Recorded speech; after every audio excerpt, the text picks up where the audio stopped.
Of any kind? Okay. Just any tape. I'm okay. I was just looking for tape. I was going to tape those things to the wall. So, with no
Good evening, everyone, from Wesson, Mississippi. It's time for MACJC junior college football action as the Pearl River Wildcats teed up for their first road game of the year against the Co-Lin Wolves. Co-Lin comes in here 1-1. Pearl River looking for its first win of the year. I'm Kelly Sanner along with color analyst Captain D. David Sutton. And Captain, many things to talk about here in the Pawpaws Campers and Cars pregame show. Pawpaws Campers and Cars, the state's largest retailer of recreational vehicles, and glad to be the sponsor of our pregame show. If you had to begin your road schedule somewhere, Co-Lin, if you're Pearl River, is probably a good place to start because, quite frankly, Wildcats have had some luck here. They've played well on this field. Yeah, I mean, somehow, some way, and Co-Lin, the favorite the last two times that Pearl River's come on the road to Weston, but last year, really a big win last year, possibly one that could turn the corner for a Pearl River Wildcat team that was struggling a little bit, but Coach Ted Eggers' team came in 4-4 in the season finale last year, Kelly, and beat a favored Co-Lin Wolfpack team, ended the season with a winning record. And I don't care what you say, I know it's just a number, but 5-4 is a whole lot different than 4-5, and that's what the Wildcats were able to finish last year. But really, it was 3 years ago, actually, that the biggest win, well, in William Jones's career as the head coach of Pearl River, surely came on this field as Pearl River came in at 1-6 that season, Kelly, and defeated the #1 team in the nation. Co-Lin was the top-ranked team in the country. Ended up going on to win the state championship that year. But the bottom line is, what a blow that was to have a 1-6 Wildcat team, and one of probably the greatest defensive effort, truthfully, in Wildcat history. They couldn't have played any better. The offense literally didn't move the ball at all that day. The defense not only held Co-Lin out of the end zone, only field goals, but they scored twice themselves to help win the ball game. And so, yes, the last two trips to Weston have been quite fruitful. And after this 0-2 start, Kelly, they hope that they can make it 3 for 3. And you mentioned the incomparable William Jones, who returns to the sideline tonight, but not as a Pearl River Wildcat. He is the defensive coordinator for Co-Lin. So you'd have to think, certainly on a personal note, he's got some motivation for his Wolves to come out and really throw it at the Wildcats. Absolutely, and I'm sure that they've been talking about that. That coaches look for anything to kind of fire up their team, and this was kind of a built-in one for the Co-Lin coaching staff. But in all seriousness, William Jones's tenure at Pearl River didn't go like he wanted it to by any means. It was 2 4-5 seasons, and then that 2-7 season. But as a defensive coordinator, you cannot argue with the results. William Jones knows defense, and he's going to make it awfully tough on this Wildcat offense tonight. And for the Wildcats coming into this game at 0-2, it has been a tale of two cities, the best of times and the worst of times. As the old novel says, the best of times being the first half that Pearl River plays, and the absolute worst of times, the second half. Completely different complexions that this Pearl River Wildcat team has presented itself in the first two games. The statistics don't lie, Kelly. I'm actually going to take a little bit of liberty, and I'm going to add in the last play of the first half of last week's game into like the second half action. But in the first half of week one's game against Itawamba, and last week up until the last play of the first half, Pearl River had outscored its opponents, Kelly, 41-21. I mean, so you're leading by 20 in game one, and last week you're 14-8 against the #1 team in the country in East Mississippi. I mean, they are the true #1 team in the country. That's all they live for, national championships. But then you have the Hail Mary that goes against them at the end of the half. Counting that play and then the second halves, Pearl River has been outscored in its first two games 73-5. It doesn't take a football genius to figure out that's a gigantic difference, and the Wildcats have got to figure that out, Kelly. I mean, it's nice to be winning in the first two quarters, but you got to finish the ball game, and Coach Ted Eggers got to figure out a way to get the third and fourth quarter to mimic what he's seen through 2 quarters of play. You mentioned the 5 points that were scored, and 2 of those were because of a bad snap that East Mississippi executed. Yeah, the punter ran it into the end zone himself. That was 2 of the points. You're right. And to even further that, the other 3 were a doinked field goal off the post that actually ricocheted in instead of out. So it hasn't been pretty, especially for the offense for Pearl River in these last 2 ball games. And as you just mentioned, it could have even been worse. Yeah. All right, but all that being said, the first 2 games were against non-division teams. Right. They were from teams from the north, of which Pearl River only has 1 game left, and that'll be against Mississippi Delta, the very last game of the regular season. So now are the games that quote-unquote count as you get into division play. If the Wildcats win this one, it's as good as being 1-0. But if they lose this game tonight, they're looking at a big fat 0-3. Yes, and you said it perfectly, Kelly. If they win this game tonight, everybody in Wildcat Nation will say, we 1-0. Those first 2 games will have been afterthoughts. But then if you lose the game, oh, they're going to get lumped in. You're not going to be 0-1. You're going to be 0-3. And so that's how big this game is. You come up with a road win tonight. You kicks and against a Co-Lin team that absolutely is planning, if not a favorite, to challenge for one of the 2 playoff spots in the South. You get a win on the road against Co-Lin, and then you've got 3 of your next 5 division games at home. You're looking pretty good. But if you lose this football game tonight, look, momentum is a fickle thing. It starts to snowball once it gets going, and the last thing you want to be is 0-3, even if it is 0-3, 0-1. You want to win this first divisional game. Only 6 games decide it. 2 losses is probably maximum that you can handle. We've seen years where 1 loss has actually kicked 1 of 3 teams out. So these games are so critically important, Kelly. A win tonight would go a long way in helping Pearl River get focused back on its goal. And their number 1 goal coming into this season was to try to make the playoffs. And you've got 2 other teams that are in the South Division that are nationally ranked right now, including Jones College and Mississippi Gulf Coast, both ranked nationally. Now you've got Gulf Coast in Perkinston, actually both Gulf Coast and Jones will be at Poplarville this year. Yeah. Right.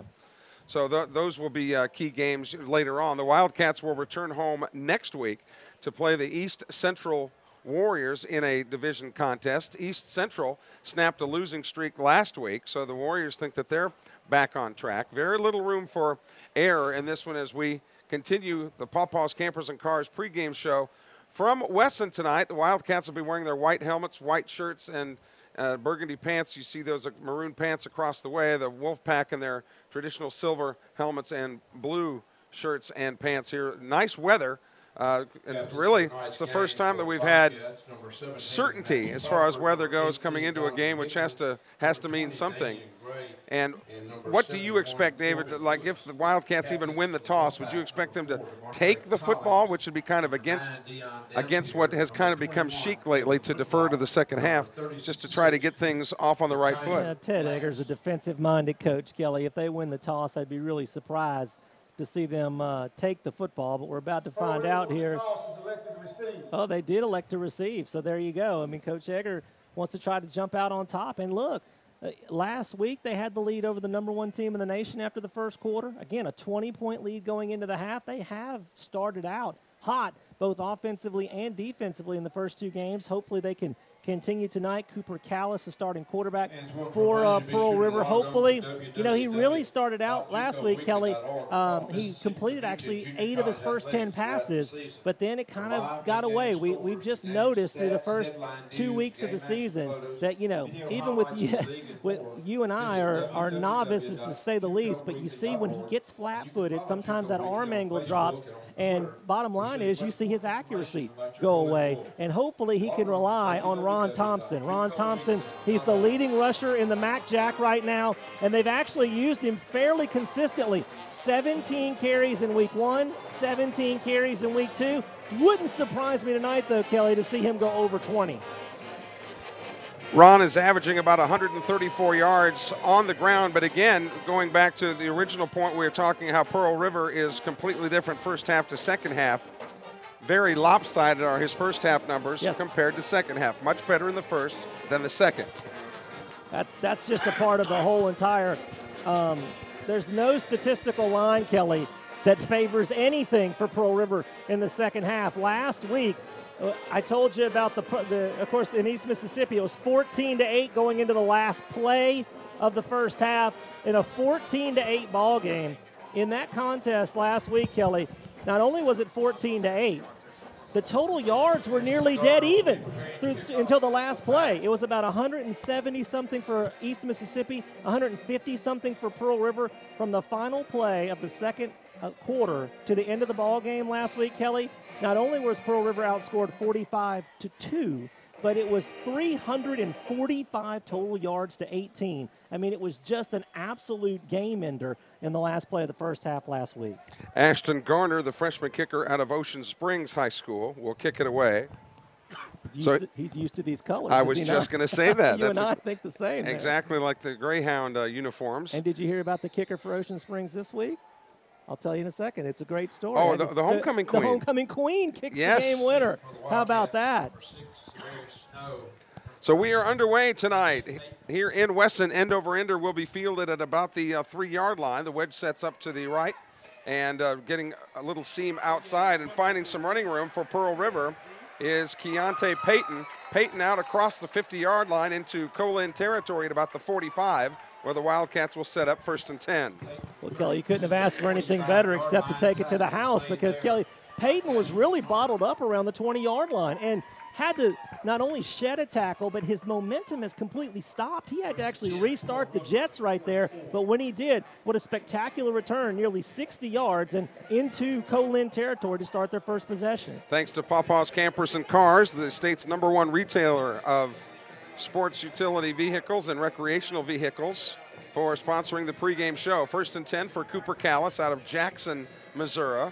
Thompson split to his left, and they fake it to Thompson at a quick pass over to the left side. That is complete to the intended receiver, Tyler Polk, the sophomore wide receiver out of St. Martin High School. A gain of about 7 on the play, and this has been the modus operandi for Pearl River early with these little short passes across the middle, garnering 5 or 6 yards at a time to open up the running game then for Thompson. Hey, 7 yards on first down, you'll take it every time. 2nd down and 3. Time for our Wildcat roll call here in just a moment, where you can participate in our webcast. Pump fake, Callis going down the sideline, looking for his receiver, had a man open down at about the 10-yard line, but right through the hands of KJ Breland, the sophomore wide receiver out of Forest County AHS. Incomplete, brings up a 3rd down and 3. Kelly, there's no stat line that remembers that. As the game goes on, that was a touchdown. I mean, that ball was right in KJ, at the very least inside the 5-yard line. A perfectly thrown ball by Cooper Callis. KJ just missed an opportunity right there. The 4 defensive front linemen here for Co-Lin are all Division I studs across that line, so that's what the Pearl River Wildcat offense is going to have to deal with tonight. 3rd down and 3 with Thompson split to the left. Just underway here tonight with 14-12 left to go in the first quarter. Callis will fake the handoff to Thompson, draws some attention himself, does not get the first down as he is stacked up by Kobe Wren, the sophomore defensive lineman out of Shelby Broad Street High School. Looks like he'll be about a yard short, and decision time for Ted Egger and company here on 4th and about a yard and a half. I don't think there's any decision here, Kelly. You're in no man's land unless you want to pooch punt it, which they're not going to. You got to go for it here, 4th down and 2. To the 36-yard line. Right from the middle between the hashes. Callis looking to the sideline. Again, Thompson to one side. Hayden Bryce and Tyler Polk, the receivers, to the far side of the field. To the near side for Pearl River is Dwayne Lee. Man in motion to the near side. Callis wants the football. The give and go to Thompson. He is hit and dropped. He did fall forward, but I still think he's short. Co-Lin coming up with a big defensive play and won't even have to measure this. It's a 1st down for Co-Lin as the ball goes over on downs. Again, the dropped pass, Kelly. The pass was there. It was a perfectly thrown ball by Callis, and it just went through the hands of the receiver. Of course, again, it happened to be KJ Breland. Doesn't matter who it was. Just he didn't look it in, didn't pull it in, and then you get stopped. And right there, you missed a golden opportunity. You got a great return. You started in Co-Lin territory, had a chance there after that nice completion on 1st down, but now a 4 and out right there, and here comes Co-Lin's offense. But Co-Lin's defense, led by the big game hunter himself, William Jones, shuts down Pearl River on the first series of the game. Wolves get to work. Quick swing pass by Hayden Davis, the quarterback out of Madison Ridgeland Academy. It's complete up near 1st down yardage. The far sideline to Jalen Browder. Browder, the sophomore out of Dallas, Texas, Paulding High School.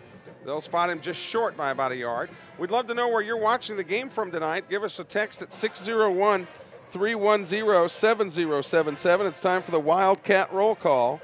601-310-7077. Second down and 1. Twin receivers to the near side. Handoff up the middle and some big running room there for Dion Dampier, the sophomore running back out of Mendenhall High School. The Tiger turned Wolf carries it up to about the, or down rather, to about the 46-yard line of Pearl River. The Wildcats using a 3-man defensive front. Sims on the tackle for Pearl River, but it is a chain mover for the Wolves. Davis wants to throw this time. Looks to his right. This ball is batted, but still caught by Malik Heath. Only a pickup of 2 right there, Kelly, but on both of his first 2 pass attempts, Kelly, Pearl River's got a fingertip on the first one, got a hand on that one, and somehow both of them found their way to their intended receivers. Ron Thompson, you mentioned, leads the MACJC in running, and defensively for Pearl River, Reggie Williams leads the league in tackles. Williams will see some playing time tonight. Second down and 9 after the gain of 1 from the near hash mark now with 11:58 left to go. Normally we have that clock inset on the camera. Tonight we're having a little technical difficulty with our clock camera, so we'll be letting you know radio style as the sweep goes to the left side again to Dampier. Dampier rumbling inside the 35 down to about the 32-yard line. That'll move the chains again. Boy, and 2 big holds for Dampier, Kelly. 2 carries for 25 yards, 9 and 16 respectively. He hasn't been touched until he's gotten into that second tier of the Pearl River defense on both of his carries tonight. Head coach Glenn Davis of the Wolves in his 15th year here. He also serves as the offensive coordinator for the Wolfpack. Left to right, working it here, or south to north, as this stadium is parallel to the highway out in front of the campus. Cuts back to the outside. Rico Owens out of Greenwood gets inside the 5-yard line, making a touchdown-saving tackle for Pearl River is Joseph Daniels, the sophomore linebacker out of Bonneville, Louisiana, but that's a first down for the Wolfpack inside the 5. Again, Kelly, three running plays that they have run on this, Kelly. No one has touched them until they're 5 to 10 yards down the field. That one was a 30-yard pickup. Rico Owens was sat out last week's victory by Co-Lin, but obviously he's back and ready to go, and now a first and goal situation on that first possession of the ball game. In this big South Division contest, first and goal from about the 3.5-yard line. Little pass out to the sideline, then cuts it back in for the Co-Lin touchdown. That's Kendarius Taylor, the freshman out of Ridgeway High School in Memphis, Tennessee. So the Wolves made it look rather easy going down the field and hitting pay dirt on their first possession of the night. 3 carries for 55 yards, 3 for 3 throwing the football in that drive. That's about as an efficient, a 6-play, 63-yard drive as you will see. Ashton Garner, the kicker again out of Ocean Springs, to add the extra point. One of the Wildcats is over the line, but this kick is up, and it's good. I would think that the Wolves would decline this and take the extra point. While we get a chance, a shout out to Tony and Tracy Waits. They are cheering for the Wildcats and the Jeff Davis County guys that are on this roster for Pearl River. Also checking in is Kalina, watching from San Antonio, Texas, saying, "Go Booker Brown," number 41. And the Monticellis are watching up in New York from the 585 area code. The Monticellis looking for a Pearl River Wildcat win tonight. 601-310-7077. Don't forget you can follow not only the Wildcats but all the rest of the teams in the MACJC by logging on to JUCOweekly.org. Complete schedules, statistics, and everything you need to know regarding the toughest league in America, available to you via the app on your mobile devices or on the internet at JUCOweekly.org. Ashton Garner to kick this one away. And boy, effortless the Wolves made that drive seem. Here on their home field, Pearl River, in its first road game of the year. Garner's kick goes to the far side of the field, where it's actually about 2 yards deep into the end zone. Wildcats finding some success down that sideline. Again, it's Keontae Payton This time Peyton wrestled down at about the 38-yard line, and the Wildcats will start 1st and 10. With 10:25 left to go here in the first quarter. At halftime tonight, on the Hardee's halftime show, we'll be talking with women's basketball coach and associate athletic director Scotty Fletcher will be joining us. Basketball season, believe it or not, they start playing games in early October this year, which is a couple weeks. Yeah. It seems like the football season just got started, and here the basketball teams will hit the hardwood in a couple of weeks. Callis wants to throw, has his man up at about the 40, but gobbled up after the small gain is Dwayne Lee, the sophomore wide receiver out of Oak Grove High School. Oak Grove was beaten last week in its rival game against Hattiesburg. It is a pickup of about 2. 2nd down and 8 with 10:08 left to go here in the first quarter. This is the second possession of the night for the River Cats, who have 3 receivers to the near side of the field. Callis wanting to work quickly, hands it off to Thompson, who's got some room across the 40. Bulldozes his way across the 45 up to about the 49-yard line. That'll be enough to move the chains. Ron Thompson out of Bassfield High School, not Jeff Davis County High School. One of the last athletes to actually come out of Bassfield, which hand over our heart doesn't exist anymore as Bassfield, but it does move the chains. So the Wildcats trying to get into Co-Lin's end of the field. A bad snap. Callis will have to try to make something happen and threw it, trying to get it out to the intended receiver, Dwayne Lee, but it was batted down at the line of scrimmage there. That's the best possible result. Jalen Bedell, the freshman out of Greenwood High School, got a hand on it to bat it down. So 2nd down and 10. Oh, it was a low snap. He had a defender draped on his throwing arm, and had he got it away, Kelly, the wide receiver was covered. It could have been an interception. So incomplete, take it, and move on to 2nd down. 2nd down and 10. We'll be getting you up to date on the Anderson Design Center scoreboard of other games in the toughest league in America tonight. Jones is playing at Hines, another key South Division matchup. Callis, that sidearm sling out into the right flat is too low for Hayden Bryce to come up with. So that incomplete pass stops the clock with 9:30 left to go in the first quarter. 3rd down and 10 for the Wildcats, who trail the Wolves 7-0. Even had he made the catch, Kelly, it was on his knees. It wouldn't have got any gain out of the play. And here's 3rd and long situation. This is where William Jones loves to dial up the pressure right here on these 3rd and long situations. Look for something special right here out of the Co-Lin defense. Thompson is still split to the left with receivers trips stacked to the near side. Under the lights here now. Pass across the middle, caught, but instead of going forward, actually going backward was K.J. Breland, and he was wrapped up and dropped by Taj Alston, the redshirt freshman out of Carthage. So the punting unit comes on for Pearl River to kick it away. A tough start for K.J. Had the drop on the first possession, and then on the second possession right there, Kelly, you called it perfectly. Made a bad decision. He had not only did he make the catch, he had momentum, and there was green grass in front of him, but he saw one person in his vision, so he tried to go around that defender, and by that time, everyone else was there to make the tackle. So the Wildcats to kick this away. Peyton Graham, a freshman linebacker, punted that football, and we've got some scrapping going on here on the near side of the field.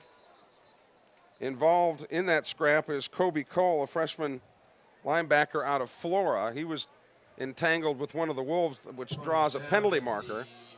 And it will probably be unnecessary roughness or unsportsmanlike on both teams, most likely offsetting. And in the meantime, Kelly, right now where that ball sits, it's just a terrible punt because look, I thought that it actually ricocheted off. I thought that it actually ricocheted off of a Wildcat, but they say it did not, number one. So it only netted 11 yards, and now it's -4 because a 15-yard penalty. Co-Lin's going to take the ball over 4 yards farther away up the field than what Pearl River just punted the football. And Kobe Cole was the guilty party. He alone got the unsportsmanlike call. Cole of the Pearl River Wildcats. So looking at the 50-yard line now, the Wolves just on their side of the field have the football and a 7-0 lead as they get back to work offensively. Hayden Davis wants to throw, Can't find anybody, has all kinds of room to run. Still running at about the 30, and then does the second base slide at about the 28-yard line. 20 yards on the scramble, Kelly, and Co-Lin is knocking on the door of having 100 yards rushing. We've barely played not even played a half of football yet. Marshall Cosma, the linebacker for Pearl River, will get credited with the tackle. Got a hand on him as he started that second base slide. 1st and 10 from the Wildcat 33-yard line. Now shifting to the left side is Rico Owens. They've been using both backs very efficiently. Owens with a big hole. Owens inside the 10-yard line, streaking to the end zone. He's into the end zone. That is a Wolfpack touchdown. No flags. It'll stand. 33 yards, Kelly, and once again, hate to sound like a scratched CD. See, I'm updating my. You are. I'm updating my. You are. References there, and it's sort of a broken record. Because downloads don't scratch at all. They don't. That's true. There's no such thing. But in all seriousness, I mean, when the Wolfpack has actually run the football, haven't been touched. I mean, Rico, if that was two-hand, he might have got touched by one hand. That was two-hand touch. It's still a touchdown. Right now, dominating up front, the Wolfpack offensive line. Ashton Garner on to add the extra point. Again, the Wildcats are offside, but the kick goes through the uprights. I think that there was contact that time, Kelly, so they're going to have to do it again. Offside, defense, number 12. The yardage penalty will be declined. Be a retry. They are going to have to re-kick it. I think the Wolves thought they could decline that one, but you called that beautifully, David. Because of contact, they'll have to do it again. They just won't take the yardage. So the Wolfpack has looked very impressive with this 13-0 lead early on, converting on both possessions of the night and just gashing the Pearl River defense on the ground. So again, Ashton Garner to put it through. The snap is back, the placement is down, the kick is up, and it's good. So with 7:50 left to go in the first quarter. Co-Lin 14, Pearl River 0. Pearl River leads at Co-Lin leads at 14-0. First drive was 6 plays, 63 yards. You thought that was efficient. How about a 2-play, 52-yard drive? All it was a scramble for 20 and then 33 yards on the run. Just not a lot to those play calls. It's the bottom line is Pearl River has just come out a little flat right here, and this turns out, you hate to say it, was 7:50 to go first quarter, but this is a pretty important possession coming up for Pearl River, if anything, to give the defense maybe a little bit of a breather, but maybe get some points back on the board, kind of set their feet and scratch their way back in this game, and make a go of it. The Wildcats have yet to even be in the Red Burrito red zone. Red Burrito inside the Hardee's in Poplarville. Don't forget your student ID or faculty ID. Gets you a discount every day inside the Red Burrito, bringing the south of the border menu north of the border. Red Burrito inside Hardee's in Poplarville. Again, on the return for the Wildcats, Keontae Payton. The Wolves kind of figuring him out a little bit, shutting him down at about the 25-yard line. And we've got a penalty flag that comes down way late, and it looks like a couple of He's driven out of bounds at the 23-yard line. One of the Wildcats really upset on that far sideline, and he's kind of tangling with his own teammates. And I think that might have been, well, I won't say who it was because if I don't know for sure. Mama always said don't say anything. So, but this flag, the flag came down late. Number 30 on the receiving team, 15-yard penalty, we first down Pearl River. Jesse Purnell from Poplarville was the man that was whistled as the 15-yard penalty goes against Pearl River. 2 touchdown drives and 2 possessions for Co-Lin. Now the second major penalty against Pearl River here. We still have yet to hit the halfway point of the first quarter. This is a half the distance penalty, so Pearl River not only down 14-0, but going to have to start deep in their own territory all the way back at the 12-yard line. So Pearl River already with 2 personal foul penalties, where the Wildcats have got a little bit too physically truculent, and it's cost them 30 yards. 7:43 left to go here in the first quarter. The Wildcat offense has got to have an answer here. as the Wolves have scored on both of the first two possessions. We'll be going to the Anderson Design Center scoreboard in just a moment. Now we've got another flag dropped at about the 9-yard line. And there still might be some chin gassing going on between the two teams.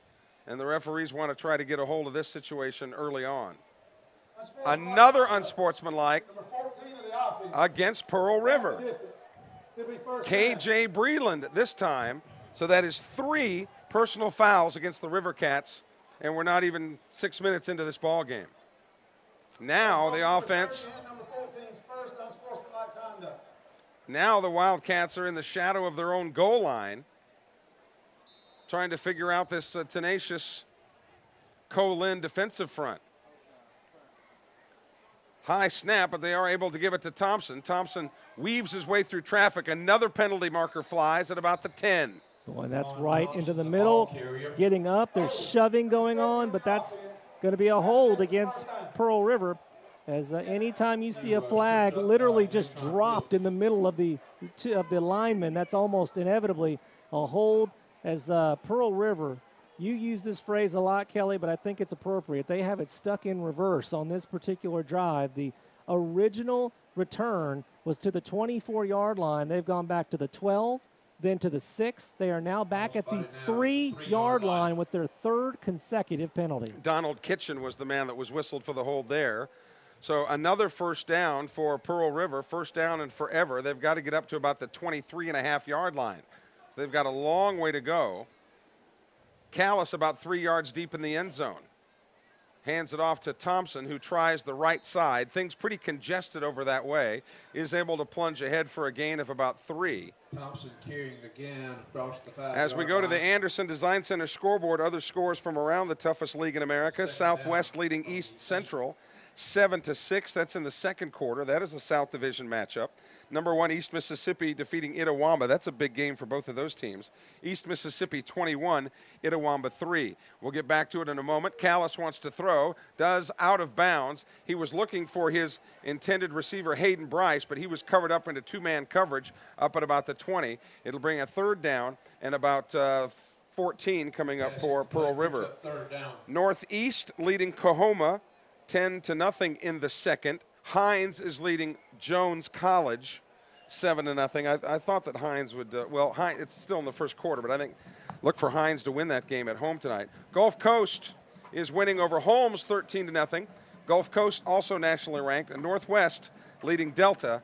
Northwest 7, Delta nothing in the first quarter. All of our scores brought to you by our friends at Anderson Design Center off of Highway 98 in Oak Grove.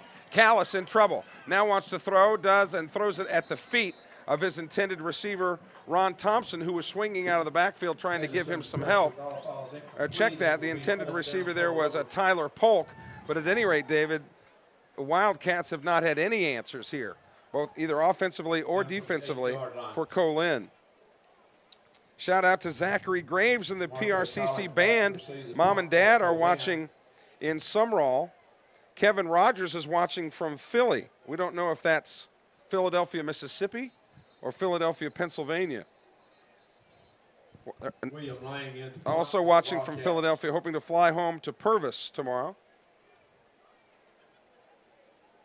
to watch Alyssa on the String of Pearls. Where's that airport in Purvis? Oh, you haven't been to Purvis International? You can 3 nonstops a day to Gum Pond and Lumberton. The Wildcats in punt formation here. Got a little discussion going on between the head referee and the Pearl River sideline. There's been a little bit too much of that going on. You wonder, Kelly, if there's still more talking going on, and they're basically giving a final warning because the referee's only recourse is to throw flags, and they've thrown quite a few of them early on. And if it's not getting the results they need, the next thing they really can do is start throwing some people out of the ball game. William Lang back there in punt formation. He's about 7 yards deep in his own end zone. Other football going on tonight across the country in the NFL, a big AFC North matchup. And Kelly, if you'll notice, the referee has called one player from each team. If you'll see on the stream, he's talking to both of them right now. I think that they are They see still 6:52 to go in the first quarter. This is forever left to go in this ball game, and they are trying to wrangle control back of this game from these two teams getting out of hand. It's a perfect snap and a quick kick away to the near side. And that was Lang, I believe, on the kick, and it wiggles its way out of bounds at about the 49-yard line. So another short field for the Wolves, already leading 14-0 with 6:40 left to go in the first quarter. We talked about that NFL matchup tonight in the AFC North. Cincinnati opens its home schedule tonight against the Baltimore Ravens. That game is underway at Paul Brown Stadium, the home opener for the Bengals. Boy, what happened to the Saints defense? You took the Saints defense in fantasy this year. Did they think that that was a practice game last week? It was a fantasy to say that they had a defense last week. Good heavens. Made Ryan Fitzpatrick look like a Hall of Famer. That's tough to do. Handoff and has some blockers out in front. Big gain of about 13 over left tackle, making the Dampier credit with the run there. They've been using two running backs. Dampier has been one, and they've also used Rico Owens. Kelly, I mean, he might have came through the cross good nest. The only person that Dampier touched before 10 yards down the field was his own blocker that was in front of him. I mean, there's just nobody, no resistance being offered right now by the defense against the running game. Cooper Callis's mom is watching from the state of Missouri. I think it's Missouri. If you talk to people there, they say, I think Missouri rather than Missouri. Anyway, we've got bigger fish to fry here. Slipping and falling in the backfield is quarterback Hayden Davis, who wanted to roll right and might have actually been tripped by one of his own offensive linemen. And alert the media, ladies and gentlemen, Co-Lin has made a mistake. Well, we'll take it. I mean, seriously, if you're Pearl River, whatever it takes to maybe stop this and stem this tide, the last thing you want to do, Kelly, is give up another score and go down 3 scores, and you're still in the first quarter. This is a big defensive stand, especially now that Co-Lin's behind the chains. Wildcat defense needs to come up with a stop. Loss of about 10 yards on the play. The Wildcats show blitz. Pass across a little down and in. Cosma on the tackle, but making the catch is DeMarte Collins, the sophomore wide receiver out of Franklin County High School. Doesn't get all of it back, but a good chunk. It'll bring up a 3rd down and about 7. 3rd and 7 for the Wolves, who lead it 14-0 with 5 minutes now left to go in the first quarter. Kelly, though, that puts this into perspective. They made that 12 yards look easy, did they not? And Pearl River hasn't gained 12 yards on a single play offensively. I'm just saying that's the difference in how easy one team seems to be rolling on offense right now. 3rd and about 7 between the hash marks. Working left to right of the Wolves. Pass to the out at about the 28-yard line. The catch is made, but then slipping and falling. It'll still be enough for the first down, but making the grab again is DeMarte Collins. Well, it was a really good spot right there, Kelly. It looked like he was down around the 30-yard line, but they gave him all the way to the 29, and that's what he needed to move the sticks instead of a 4th down and short conversion, which I'm sure they would have went for. They get the first down. First down there for the Wolfpack. So if you're going to fall, why not fall 1 yard ahead of where you need to get? So first down again for the Wolves, marching with a 14-0 lead. Hayden Davis at quarterback. This time, they go over right tackle. And making the run is Dion Dampier. Dampier, the ball carrier, and tackle is made. And in all honesty, Kelly, that was really the best defensive play that Pearl Rivers had tonight. Stringfellow from the defensive secondary. They did get, of course, the loss, but that was, as you said, when the quarterback kind of tripped over his own offensive lineman. But a nice job there, holding them to a 3-yard gain, giving themselves a chance here on 2nd and 7. Showing blitz, the handoff over right side, again weaving his way. Again is Dampier, who dives inside the 15 and is pushed out at about the 14-yard line. Making the tackle there for the River Cats defensively is Jamerick Waller, the sophomore defensive lineman out of Poplarville. 10 more yards. Dampier's got 5 carries for 52 yards overall, Kelly. So far, Co-Lin has rushed the ball for 124 yards on just 9 carries from scrimmage. So it's a chain mover again. They've got it at about the 15 of Pearl River. Co-Lin likes working this way. The clock moving with 3:06 left to go here in the first quarter. The give and go again to Dampier. Tries the heart of the Pearl River line and follows his blockers inside the 10 down to about the 9-yard line. We'll see where they spot it. But again, both in the air and on the ground, Co-Lin has punched up all the right plays so far. Well, we've had a lot of equipment violations tonight, if you could hear those through our microphones. But, Kelly, what you just said, we're so, I have been, so for good reason, focused on the running game. So far tonight, Hayden Davis is 5 of 5 throwing the football. So either way, whatever they decide to go with has worked so far.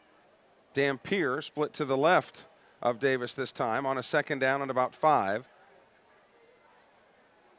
Rolling to his left, throwing toward the corner of the end zone, and the catch is in and made for a Wolfpack touchdown. DeMarte Collins with the catch, his first touchdown reception of the season. That's Hayden Davis's 5th touchdown of the season, 2nd of the night. And what do you say? Co-Lin and the home crowd are enjoying this all they possibly can. You really can't ask for much more than a 3-score lead still in the first quarter. Trying to tack on the extra point will be Ashton Garner. Co-Lin has had some great players in and out of this program that have gone on to the National Football League. Look out! One of the Wildcats across the line pushes one of the Wolves down, and this would be another penalty against Pearl River. And really, David, this is the first time that I've seen a Pearl River team just look undisciplined, quite frankly. Officially 4 penalties for 42, but 2 others that have been declined, Kelly. So a half a dozen penalties. We're still in the first quarter. Good job by the holder to get a snap down that was slightly awry, and here goes another penalty flag. And this is going to be an unsportsmanlike against somebody, because I saw some yapping going on at about the 9-yard line. Pearl River has already been whistled for 2 unsportsmanlike calls. The try was good. After the play, number 46 of the kicking team, unsportsmanlike conduct. This one goes against Co-Lin. The penalty will be on the try. Trent Tyre, the freshman tight end out of Jackson Academy. Number 74 of Co-Lin. All right, well, we stand corrected then. That was Jalen Bell, the sophomore out of Amory for Co-Lin. And, Kelly, I believe he was the one that was bowled over on the previous offsides. Remember, on the offsides, one of the linemen for Co-Lin took the brunt of that, and I believe it was him, and he kind of wanted to get a little bit of payback. From the 585 area code, the Vetters are watching from Rochester, New York. Go Coach Egger and the Wildcats. And from the 662, Natasha Lang watching from Atlanta, GA, one of my favorite towns. Mother of the Wolfpack's Kaiser Glass, and go Wolfpack. So glad to have Natasha along from the ATL. But the Wildcats, because of the unsportsmanlike call, with 2:05 left to go in the first quarter, will have to kick it off to the Wildcats at the 20, all the way back here at the 20-yard line. So you would think that this would by far be the best starting position tonight for the River Cats, as the end-over-end kick will be fielded on the run at about the 22-yard line, then dropped, trying the near side of the field and finding some room across the 40, and then pushed out at about the 42-yard line for Pearl River. That's Severus Snow, the freshman out of Newton, Mississippi. So 1st and 10 for the Wildcats, who would really love to see something good happen offensively. Well, you really go back to that first possession, a dropped pass that really should have been a touchdown, and that led to Pearl River having to go for it on 4th down. They were stopped, and it has been all Co-Lin since that first possession. Cooper Callis brings the offense back out to work, and in the backfield with him is Jesse Purnell, the sophomore out of Poplarville. The Hornets having a good high school season once again. Callis on the play action, wants to throw. He is gobbled up and dropped back at the 32-yard line. The Co-Lin Wolves have been smothering him all night long. Taj Alston out of Carthage with the tackle. Well, his first option wasn't there, Kelly, and he didn't have time to look for his second option. From the 5-7-3, they say it is Missouri. Missouri. Yes. Whoever that is, good for them. I'm all for the Missouri. Well, we want to make sure that we pronounce it right. From the 601, Kelsey is watching from Foxworth tonight, hoping for some good things. Purnell churning the legs and gets back to about the original line of scrimmage, or just short of it at the 40-yard line. So it'll bring up a 3rd down and long for Pearl River with about 1:10 left to go in the first quarter. At the end of the first quarter, we'll be taking our first commercial break of the night, thanking our sponsors, Pine Belt Chevrolet, Pine Belt Chrysler Jeep, Poplarville Eye Center joining us this year. Glad to have them along as well, and hope that you'll patronize our sponsors who make these webcasts possible. Free play for Pearl River. Callis wants to sling it down the sidelines. Does. The pass was caught, but the receiver was out of bounds. Making the snag was KJ Breland. That was the right thing to do, though, Kelly, because when you didn't get the whistle, as you said, free play. No reason to throw it short. Throw it long and hope for the best. Unfortunately, it sailed out of bounds, but 5 yards, it'll move the ball up to about the 45-yard line, make it a little bit more manageable situation here in about a 3rd and 7. Pearl River trailing Co-Lin 21-0 here in the waning seconds of the first quarter. Wildcats looking for some good things to happen here on 3rd down and about 8 upcoming. Wildcats working from north to south or right to left. Twin receivers to the far side of the field.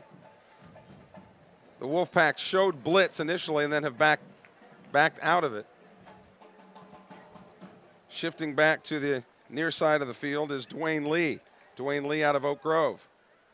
Plenty of time left on the play clock. Callis gets the ball, wants to throw, looks to the near side, nothing there. Lofts this one up toward the sideline, and it is in and out of the hands of the intended receiver at the 35-yard line. Hayden Bryce had to kind of wait on that ball, and it gave enough time for the secondary for the Wolves to catch up and bat it away. Tyrus Wheat, the defensive back out of Amite, Louisiana, with the bat down, and so the Wildcats will have to kick it away on 4th down. It's really good defense right there, Kelly, because actually the ball was in the hands of the receiver, and even though he had it both, he swatted it down and got it out of his hands and incomplete. That's a great play by the defensive back there, not giving up on the play, despite the fact the receiver had it, just couldn't come down with it cleanly. Wildcats spread all over the field here as they go to kick it away. Lang barely gets it away. The Wolfpack will back off of it, and the Wildcats will pounce on it at about the 1-yard line. Great special teams coverage by Pearl River will have the Wolves backed up in the shadow of their own goal line at about the 1.5, it would appear. It's really 2 good punts in a row. Kicking team, by roll ball be placed at the 20-yard line, the spot of the touching. First down, Co-Lin. Oh, wow, I didn't see where it must have skimmed off of a Pearl River. Yeah, we didn't see it either. Gunner, because I didn't see the contact. That really, what a difference that makes. I mean, starting on your own 2 or your 20 is a world of difference, and Co-Lin's going to come out with this big lead, and now with a little bit of real estate behind them, as they would have been snapping the ball just outside their own goal line had that play stood. This could be the last play of the first quarter with 21 seconds left to go. Co-Lin leading Pearl River 21-0. Again, leading the way, Hayden Davis at quarterback for the Wolves. Wants to throw, has time, stays in the pocket across the middle. He short-armed it to about the 35-yard line, incomplete. The receiver was open, and Davis will have to take full responsibility for that one. But just threw it short. It'll be 2nd down and 10 now with 15 seconds left. Well, proving he's human, he was 6 of his first 6. That's his first incompletion of the ball game. He nearly had a perfect quarter. Twin receivers to the near side. Snow in coverage for Pearl River to this near side. On a 2nd down and 10. Davis hands it off. A different runner this time, and that is J.J. Jernigan, the freshman running back out of Amory. He's over left tackle and up. Co-Lin is out one play for equipment violation. Well, this equipment violation has been an intriguing call. We've heard it about 7 times already tonight. And I don't see Justin Timberlake or Janet Jackson anywhere in the stadium. So the first quarter in the books here at Co-Lin. The Wolves 21, the Wildcats nothing. Back in just a moment You're watching Wildcat Football on PRCCmedia.com.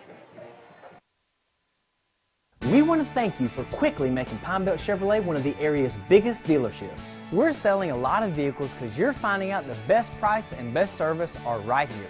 And during Truck Month, you get 18% off all 2018 Silverado 1500s, plus 90-day deferred payment, and 14% off all 2018 Tahoes, or choose from a big selection of certified pre-owned. New Pine Belt Chevrolet, Highway 98 West at Bellevue. Count on it.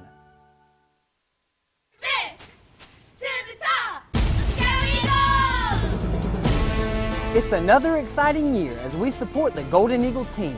We're all in for Southern Miss football. How about you? You'll find the best teams for customer service and price.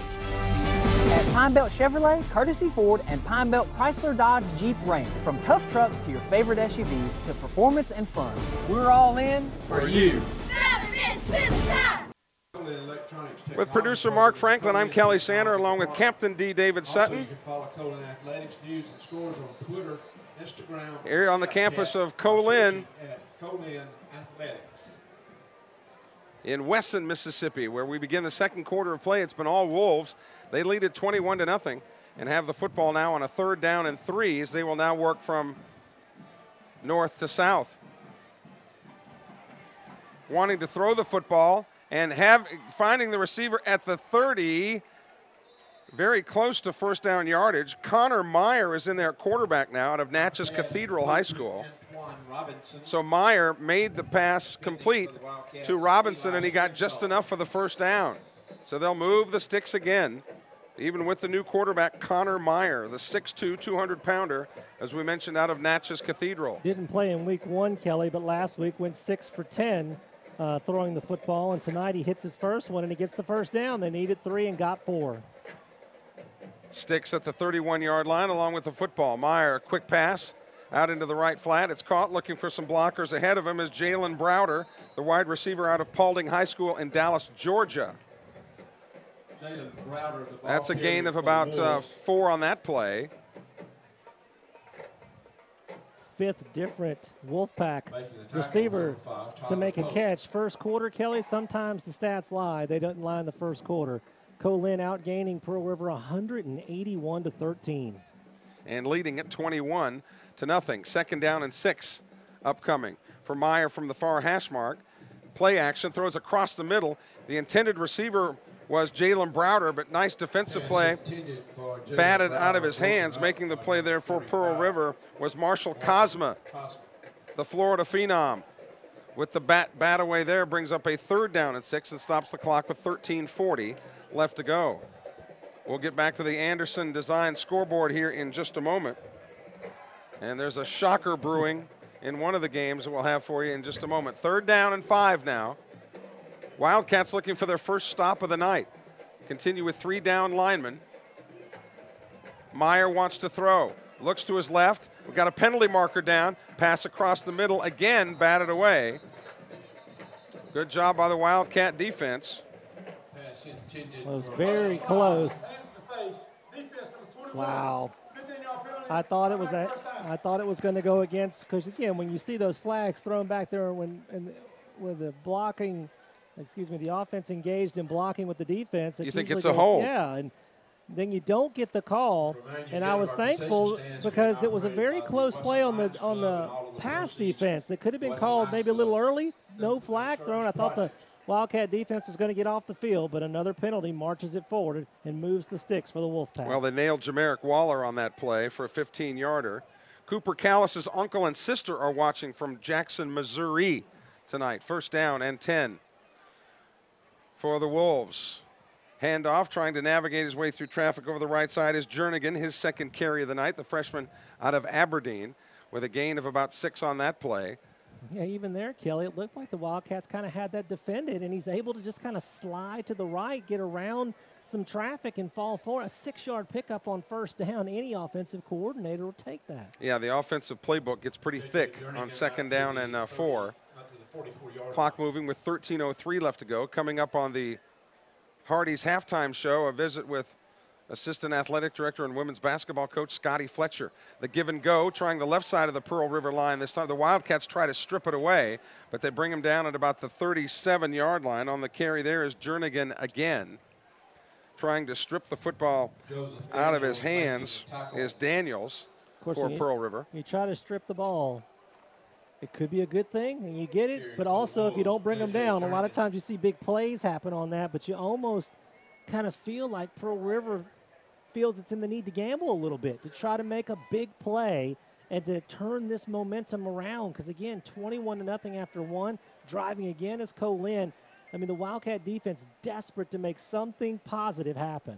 1st and 10 from the Wildcat 37-yard line. Meyer with the receiver across the middle, caught there by Malik Heath. The freshman out of Jackson Callaway finds some more running room and is not brought down until he gets to about the 24-yard line of Pearl River. And Kelly on that one, I mean, again, we're just telling you, we're just kind of calling it like we see it. I mean, Meyer kind of stared down his receiver and still got it to him for a big gain. Another 15 yards ripped off, and they're approaching the red zone once again. Daniels on the tackle for Pearl River. From the 607 area code, Coach Egger's parents are watching from Hornell, New York. Go Cats. That's upstate New York. Aren't you impressed with my geography? 1st and 10. Meyer wants to throw. He's got time. They brought the blitz. Man-to-man coverage on that side of the field. Caught, laid it out beautifully, and that is a touchdown. Wolves. Kendarius Taylor, the freshman wide receiver out of Memphis Ridgeway High School, and it has been all Co-Lin tonight. Well, Taylor has 2 catches tonight. He had 2 catches for 7 yards coming into the night on the season. He's got 2 catches tonight, but they're both for touchdowns and 26 yards. That's the 3rd passing touchdown of the night for Co-Lin. 11:38 left to go. Ashton Garner on to tack on the extra point. Placement is down. The Wildcats almost blocked it, but he threads the needle. So 11:38 left to go here in the second quarter. It's Co-Lin 28, Pearl River nothing. Back after this 1-minute timeout. You're watching Wildcat football on PRCCmedia.com. Southern Miss to the top. Let's go Eagles! It's another exciting year as we support the Golden Eagle team. We're all in for Southern Miss football. How about you? You'll find the best teams for customer service and price. At Pine Belt Chevrolet, Courtesy Ford, and Pine Belt Chrysler Dodge Jeep Ram. From tough trucks to your favorite SUVs to performance and fun, we're all in for you. Southern Miss to the top. Hey, I'm Delana Harris from Pearl River Community College, and like football, life takes a great game plan, the right tools and equipment, and having an encouraging coach always helps. At PRCC, we have full academic offerings for the first 2 years of college and over 40 career and technical education programs. With personalized advising and a student-instructor ratio of 17-1, creating your game plan for success is easy. So come join our team at Pearl River Community College and enroll with the Maroon and Gold. Wildcats on the return, bringing it straight ahead as Keontae Payton almost gets his way to the 20-yard line. Making the special teams tackle there for Co-Lin is R.J. Jarrett, the sophomore out of Hollandale, Mississippi. We've got a Wolf down on the field at about the 35-yard line. While they took a look at him, let's go to the Anderson Design Center scoreboard. Gulf Coast leading Holmes 20-0. Gulf Coast 20, Holmes nothing. That's a second quarter score. Northwest 21, and Delta has scored some first half points.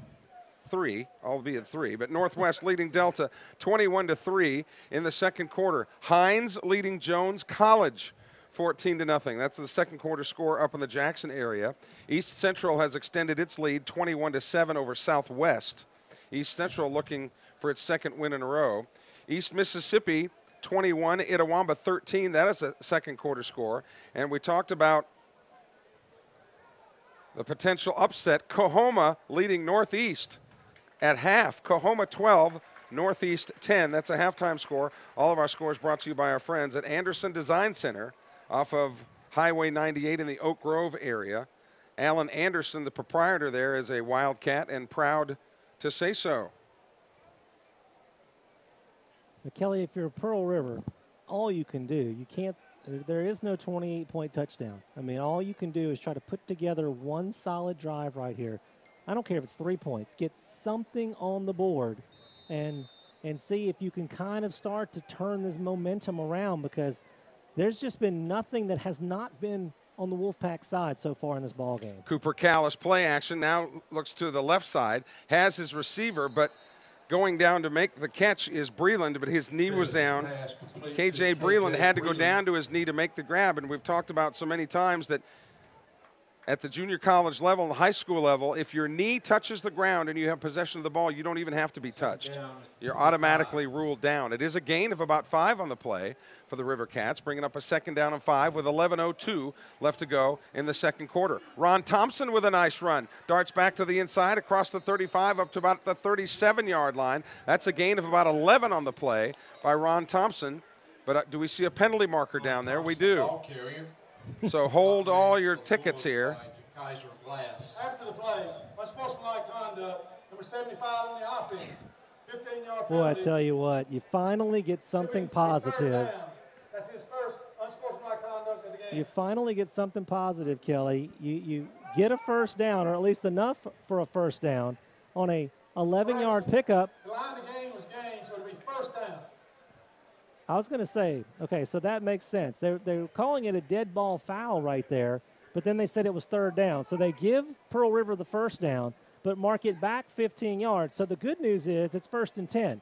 The bad news is they lost 3 yards on the exchange, and they're back at their own 22-yard line. Yeah, so other than that, Mrs. Lincoln, how did you like the play?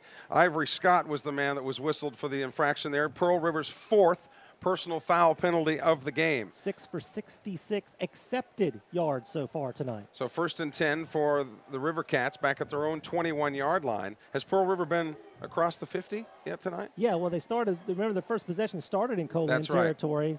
And they moved the ball well in that first series. Callis to this near sideline, passes complete up to the 32. Tyler Polk with the snag, but he was immediately wrestled out of bounds. Making the tackle there is Natron Brooks, the freshman defensive back out of Starkville High School. And that's another first down, Kelly. I believe that was an 11-yard pickup on the play. That's actually the longest completion of the night for the Pearl River. Natron Brooks. On the handoff, it's Thompson trying the right side. He is able to navigate a gain of about 3 or 4 yards over right tackle up to about the 36-yard line. So Pearl River trying to work a systematic drive, being very patient here, trying to slowly work themselves back into this ball game, currently trailing 28-0 with 9:40 left to go here in the second quarter. Well, you want to give your defense at least a breather. I mean, they've been kind of shell-shocked a little bit, but then the offense hasn't done much to keep them off the field. Callis looking to the right side, throws toward the sidelines. Really nobody close. The man that was the closest, albeit about 7 yards away, was Hayden Bryce, and he was just, Callis was just throwing that one to get out of trouble. Nothing was available. 3rd down and 5 coming up as they shuttle the play in from the sideline. Dwayne Lee bringing it in. Callis 6 of 13 for 25 yards, but he has been under pressure all night and had a couple of drops in amongst those 7 incompletions. Looking toward the sideline. Incompletion stopped the clock with 9:26 left to go. The Wolves are showing blitz here. They're bringing all the linebackers up on the line. Callis puts a man in motion. The blocking is picked up and the pass thrown out to Thompson out of the backfield. Nice play call by the Wildcats, who get Thompson the ball inside the 40 of Co-Lin and is pushed out at about the 39-yard line. So a good play call there by Ryan Trevathan, the offensive coordinator for Pearl River. A big gain for the Wildcats. They have it 1st and 10 at the Wolf 39-yard line. Kelly, you took the words right out of my mouth. You called very correctly the blitz show. They brought the blitz, and you had the screen called against the blitz. Everybody came forward. They threw it right over the top of it. It's a 21-yard pickup. Spotted at the 41-yard line. Purnell bulldozing his way forward inside the 30 to the 29-yard line. A gain of 12 in the Pearl River offense. No longer flatlining. It has a pulse, moving the football at the 30-yard line of the Wolves and working quickly. Callis fakes the handoff, now throws out into the right flat. It's caught there Making the reception is Dwayne Lee, and he's pushed out at about the 26, a gain of 4. Nice job by Cooper Callis right there, though, just to avoid the pressure, avoid the sack. Don't.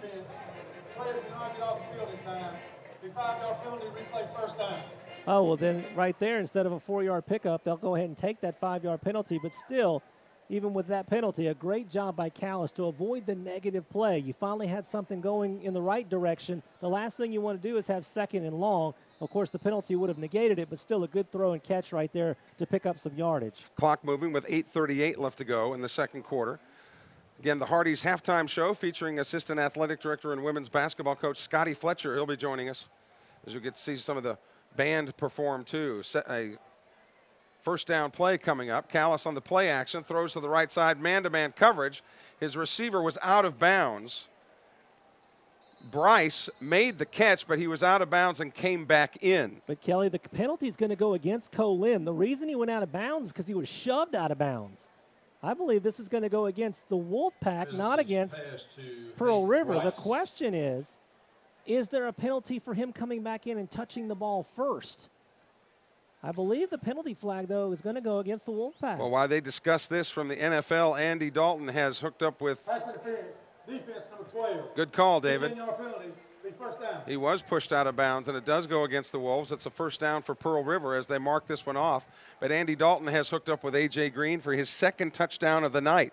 A.J. Green and Andy Dalton fans have got reason to be excited tonight. The Bengals leading the Ravens 14-0 in Cincinnati tonight. Kelly, I know this is a little thing, but I think the Wildcats got a little bit of a break right here. A 15-yard penalty from the 25 should have been half the distance. They gave them all 15. They marked it at the 10. You said we'll take it. 1st and 10 with 8:17. Every yard counts in this one. Wildcats inside the Red Burrito red zone. Callis on the handoff to Purnell. Started to the right, cut it back to the left, and found a little seam. Gets down to about the 5-yard line. The Wildcats now sniffing the end zone. A 2nd down and goal. Well, the Wildcats have gotten off to good starts the first 2 weeks, but haven't finished it. Maybe they tried to flip the script, get off to a bad start, and get it going later. Handoff again to Purnell. The exact same play. This time he starts to the right and darts back to the left, but the Wolfpack closes up the hole pretty quickly. He did get a gain of about 1.5 yards, and the River Cats will have a 3rd down and goal from about the 3.5-yard line.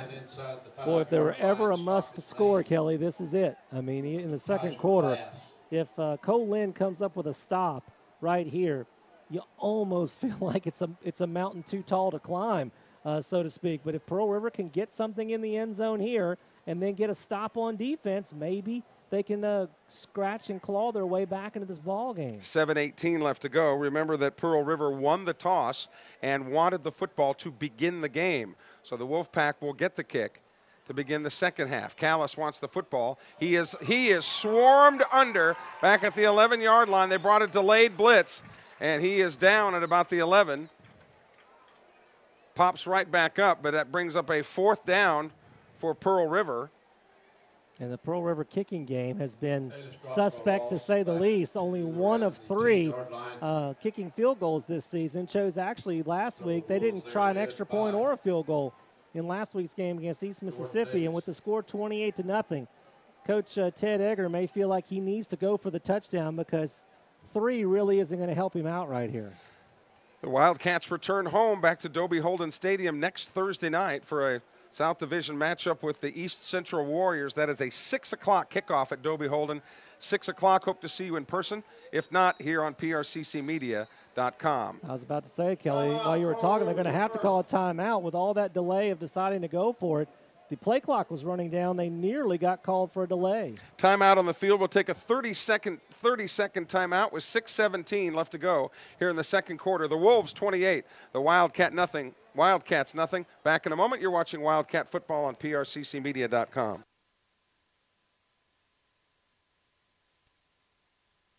To the top! Let's go Eagles! It's another exciting year as we support the Golden Eagle team. We're all in for Southern Miss football. How about you?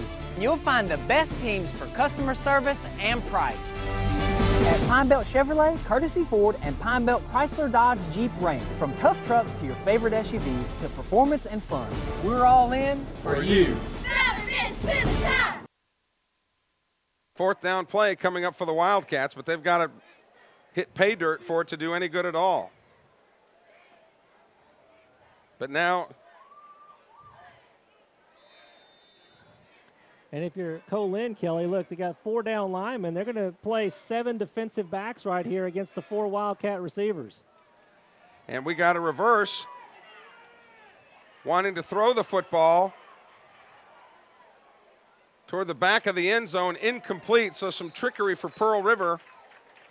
Tyler Polk, the former quarterback in high school, tried to come up with something special right there. But again, and we have a flag after the play is over, so there'll be some more penalty yardage against somebody. But simply put, Kelly, a little bit of gloating going on, but it's still going to be Co-Lin ball.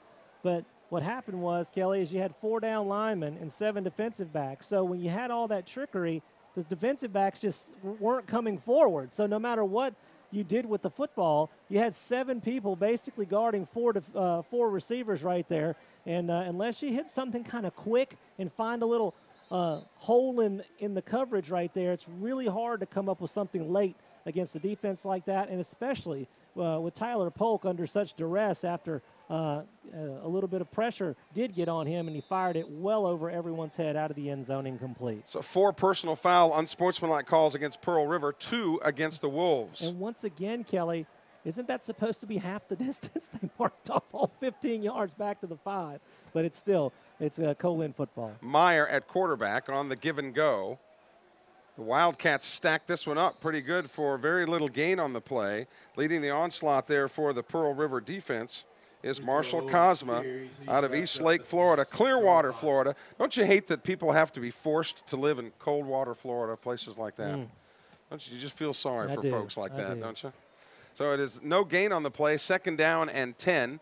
5:35 left to go here in the second quarter. Pearl River trailing Co-Lin 28-0. A lot of you have texted in saying that you appreciate very much the live streams and being able to enjoy the games. It's just as much fun for us to do the games as it is for you to watch them. Meyer on the play action across the middle, well defended by the Wildcat defense. Snow on the coverage. The intended receiver was Malik Heath, but that draws a penalty flag.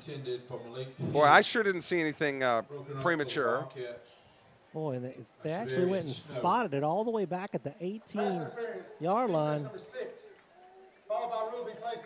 That's a tough penalty. I'll just look. I mean, Pearl River, in my humble opinion, has earned probably every one of the other ones that they've gotten, but that one, that's a tough one. It was going to be 3rd down and 10 back at their 4-yard line, but instead, that's going to move the stakes with a 14-yard mark off. Connor Meyer, the freshman quarterback, calling the signals here for the home team, Co-Lin Wolves, here in Wesson, Mississippi, north of Brookhaven, about 10 miles. Handoff up the middle. Cosma again on the stop there for the Wildcats as the Wolves keep working something that's been so successful, and that's been yardage on the ground. Rico Owens on the carry for Co-Lin, and Dion Dampier now checks into the ball game as Owens comes out. 4:53 left to go in quarter number 2. We let you know about that time because we normally have the clock inset of your picture, but that camera has decided to get a little bit hinky with us tonight, so we'll let you know via radio style how much time is left. Swing pass, and it's caught. Trouble for Pearl River. Getting out for 1st down yardage as Dion Dampier gets across the 40 to about the 41-yard line, where he was ridden out of bounds there by Pearl River's Ron Baker, the freshman quarterback out of Jefferson Davis County High School. Kelly, that basically was just an old-fashioned sweep. They just threw it. Instead of pitching it, you just throw it out there, and it's 15 yards and a 1st down. 4:22 in the clock moving here. As the Wolves look to the near sideline as the play call comes in. Again, the head coach also serves as the offensive coordinator, very similar to Ted Egger as the defensive coordinator at Pearl River. Meyer wants to throw, can't find anybody. Now he'll run it himself, cuts inside, and then dives at about the 50-yard line. Was able to get 1st down yardage. Snow again on the tackle for Pearl River. He's a special one. And now we've got penalty markers down again. Jaden Ridgway out of Pascagoula for Pearl River has his helmet off. And it looked like there was some guys up in each other's faces down there at about the 38-yard line. Already 140 yards of accepted penalties in this ball game, Kelly. And the referees are going to have to ice their arms down at the half. Unsportsmanlike conduct, number 44, the defense, for removing his helmet. 15-yard penalty, automatic first down. And that is the aforementioned Jaden Ridgway. Fifth 15-yard personal foul penalty. If you want to add the pass interference just a moment ago, Kelly, in 6 penalties against Pearl River. Of the 15-yard or more variety, they are now over 100 yards in penalty yardage, and we are still in the second quarter. And the Wolves really haven't needed much help offensively, as they've been able to do just about everything they've wanted. 4 minutes left to go here in the second quarter. The fresh set of downs will begin at the Pearl River 36-yard line as Meyer and company go back to work with twin receivers to the far side of the field. Meyer with plenty of time on the play clock. It looks that way as they signal it in. Now they're down to 5, and they're going to have to burn one here. We'll take a timeout with them. With 3:40 left to go in the second quarter, it's Co-Lin 28, Pearl River nothing. Back after this timeout, you're watching Wildcat Football on PRCCmedia.com. We want to thank you for quickly making Pine Belt Chevrolet one of the area's biggest dealerships. We're selling a lot of vehicles because you're finding out the best price and best service are right here. And during Truck Month, you get 18% off all 2018 Silverado 1500s, plus 90-day deferred payment, and 14% off all 2018 Tahoes, or choose from a big selection of certified pre-owned. New Pine Belt Chevrolet, Highway 98 West at Bellevue. Count on it. Back in Weston tonight.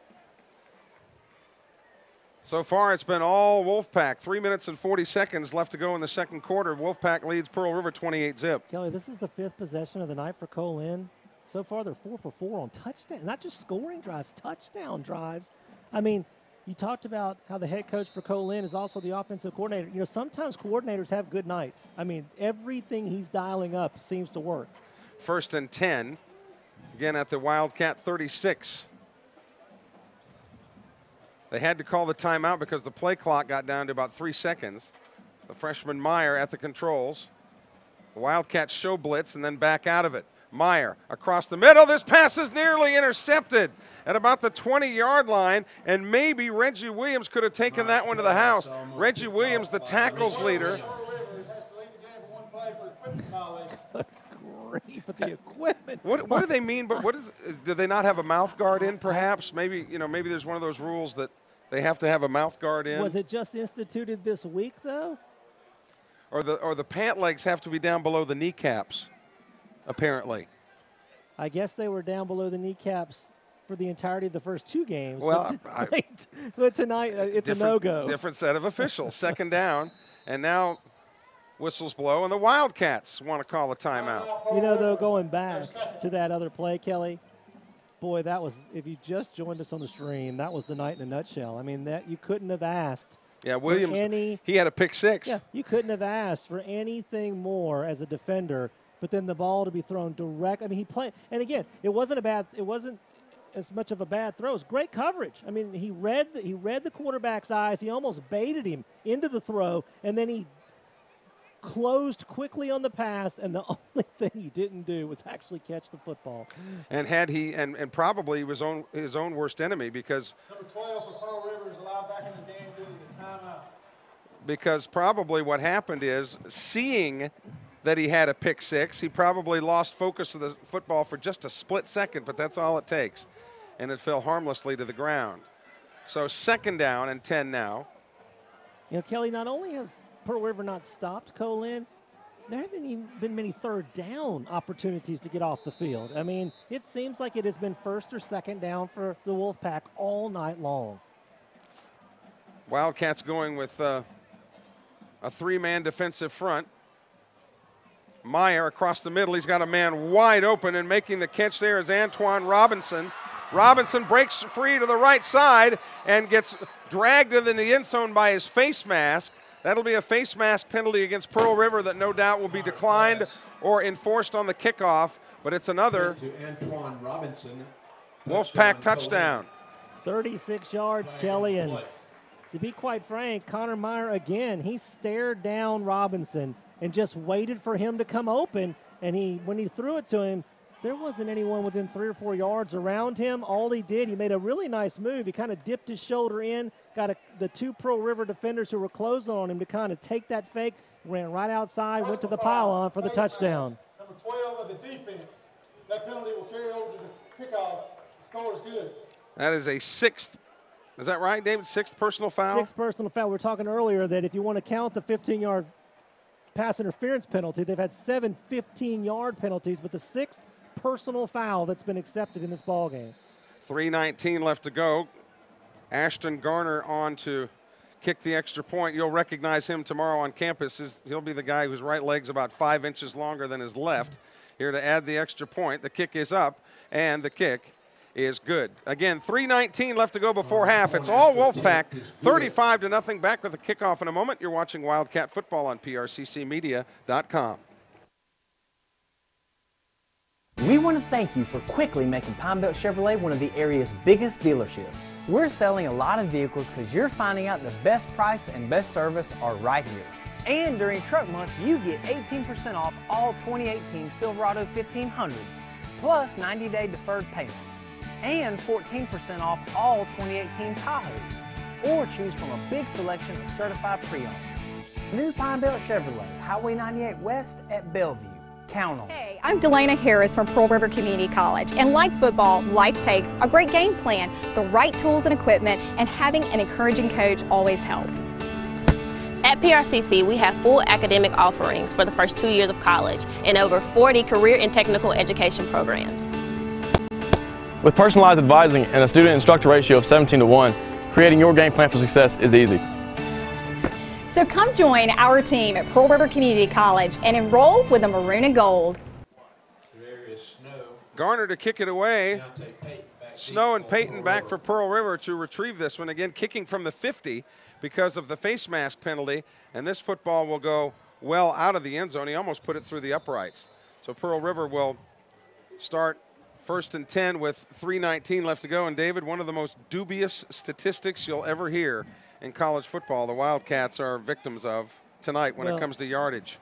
When you have more penalty yards than total yards, usually you're never winning that football game. It doesn't matter what game, what quarter. When your penalty yards are ahead of your total yards on offense, it's just not a good thing. And I mean, like we've said before, I mean, you can go a month without 6 personal foul penalties, much less 2 quarters. I mean, it has just been a flag fest tonight as the Wildcats are well into triple digits in penalty yards accepted tonight. Thompson to the left of Callis, and they give it to Thompson to try the right side. Ron Thompson, the talented running back, is dropped after a gain of just a couple on the play. He was shadowed there by Swayze Bowman, the sophomore linebacker out of Tri-County Academy in Flora, Mississippi. What a tackle that was, Kelly. There was yards to be had there, and he just struck him down. He kind of grabbed onto his jersey and just held on for dear life and got him to the ground for only a 2-yard pickup. Thompson is so strong, though. You've seen the legs on that guy, man. He is a dynamo.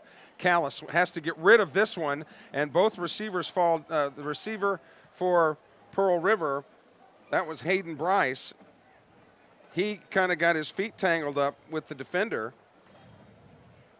Incidental contact. Good no call by the official. Plus, we've seen enough flags for a lifetime here tonight. Natron Brooks was the other man whose feet got entangled there.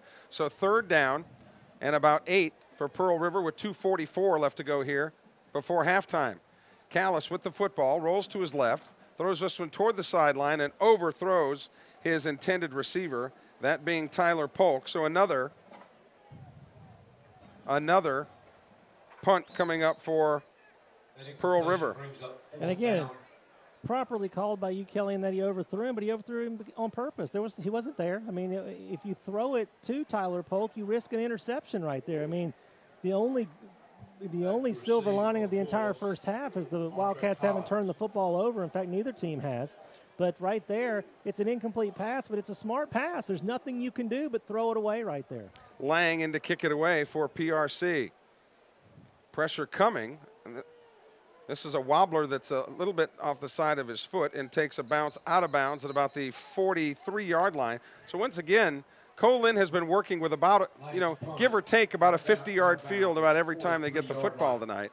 Yeah, except for last possession where they started at their own 5. I mean, 37, 47, 49. This is the 43-yard line. And, again, I know some people might go, oh, it's 35-0. Well, it's still the first half. I mean, 2:27 left to go. They got 2 timeouts, Kelly. They're going to try to put some more points on the board and extend this lead going into the third quarter. So Pearl River defense, one last opportunity here in the first half to come up with a stop. Right now, Co-Lin is pitching the equivalent of a perfect game. 5 possessions on offense, 5 touchdowns. Hayden Davis back in at quarterback now for Co-Lin, looking for his receiver, and it is intercepted. He was overthrown at about the 38-yard line. Davis's pass is intercepted by Damian Gray. Gray on the interception for Pearl River, so the Wildcats get the first turnover of the night, and really an unforced error there. Yeah, he just overcooked it, Kelly. His receiver was open. He just threw it over his head, and a good job, though, making the catch right there by Pearl River and getting the turnover. Finally, Co-Lin shows that it's human, as I was saying. I mean, literally, they almost played the perfect first half on offense. Now it's the Pearl River offense back on the field, which ends up being almost just an extension of the last drive since they got the pick on the first play. Can they get some points on the board before the break? 2:19 left to go, and a new quarterback, Tavis Williams, wants to run it straight up the gut himself and does find a little bit of breathing room across the 40 up to about the 43. That's a gain of about 6 or 7 on the play. Carries to the 44-yard line. So Tavis with the pickup, 1:58 left to go, and the Wildcats have 1 timeout left. I was about to say the same thing, Kelly. 1 timeout remaining for Pearl River here if they choose to use it. Tavis with 2 receivers on each side of the field. Tavis out of Harrison Central High School on the give and go to Purnell. Purnell started the right side and then tried to weave his way back to the left and maybe got a yard. It'll depend on the spot, and another penalty marker comes in late at about the 40-yard line. And while they sort this one out, if you've got Andy Dalton tonight and A.J. Green. Number 18 on the defense, 15-yard penalty, automatic first down. And Kelly, that'll actually, I think Pearl River was kind of content on going into the locker room. They didn't seem to have any inclination to hustle up, but this 15-yarder puts them into Co-Lin territory, and they may change their strategy here with 91 seconds left to go. Jordan Davis, the 6'5", 245-pound tackle, a freshman out of Southwind High School in Memphis with the 185 accepted penalty yards, 16 accepted penalties. There's been 4 decline. We've had 20 flags thrown in the first half. Tavis Williams and the Wildcats trying to get the goose egg off the board. Tried to get it to Purnell. The ball comes out, and the Wolves have come up with the turnover. Little read option right there, and Purnell was thought he was supposed to take the handoff right there. Williams was trying to pull it out and keep it himself. Either way, the ball hits the ground, and Co-Lin back on the field again. Go back to what we said a moment ago. Still 1:25 left to go with 2 timeouts. We'll see if the Wolfpack try to attack one more time. On the Anderson Design Center scoreboard, Andy Dalton has found A.J. Green a 3rd time, this one from 7 yards. The Bengals opening up a can on the Ravens in Cincinnati tonight, 21-0. All of our scores brought to you by our friends at Anderson Design Center. Handoff left side. Cutting through the Pearl River defense, up for about a 4-yard play is Dampier. Again, Dampier and Owens have done most of the heavy lifting on the ground. Jernigan also has some carries tonight for the Wolfpack. Gain of 2. Owens with 70 yards, Dampier with 59 yards. Some stats to back you up, 139 between those 2. Pass across the middle. That's Heath with the reception. Might have got ahead for a couple of yards on the play. On the tackle there for Pearl River is Reggie Williams. Again, Williams, the leading tackler in the MACJC with that tackle with 49 seconds left to go. The Wolfpack will burn a timeout here. and give them 2 left to go. So as Captain D so aptly said, the Wolfpack are going to try to squeeze out a couple more points here before the end of the half. Pearl River returns home next Thursday night against the East Central Warriors, who come calling. East Central looking to extend a minor winning streak, leading tonight. The Warriors had ended the season and began this season with 7 straight defeats, but off the schneid now, looking to get 2 straight wins. Pearl River at home against East Central. That's a 6 o'clock start next Thursday. Hope to see you at Dobie Holden in person. It's always much better in person. But if not, here on prccmedia.com. And Jay Duncan sent us a very nice text tonight saying, you guys are the best guys in the business, best broadcasters in the business. Very, very kind. 3rd down and short. Can't find anybody open. Now across the middle, he's got a receiver. Is the pass short or not? Davis on the run. Oh, come on. That ball bounced. There's no way. Oh, man, that's a terrible call. Yeah, it was short hopped. It sure looked like it was short hopped. They gave him the reception. That was, I mean, we're a long way away, Kelly. If this were the pros, the red flag would be out. That was absolutely a one-hopper. But they give Browder credit with the reception. Now, again, nearly intercepted. Cutting in front of the intended receiver was Corey Jackson of Pearl River. Malik Heath was the intended receiver. Reading it beautifully was Jackson, the sophomore linebacker out of Madison Ridgeland Academy for Pearl River, but Jackson couldn't hang on to it. And he had some momentum going the other way. Kelly, he would have went the distance. Again, another missed opportunity for Pearl River as Co-Lin approaches probably needs about 5 to 8 more yards to feel comfortable to try a field goal here before the half. 25 seconds left to go. They've got 2 timeouts if they need them. Plenty of time in the pocket. A penalty marker comes down. Davis running and doing the second base slide at about the 25-yard line, which is not enough for the first down. But again, you'd look where these flags were thrown, and you would think invariably this would be against the Wolves. 2 fouls on the play. Holding. 76 on the offense. Personal foul, hands to the face. Oh.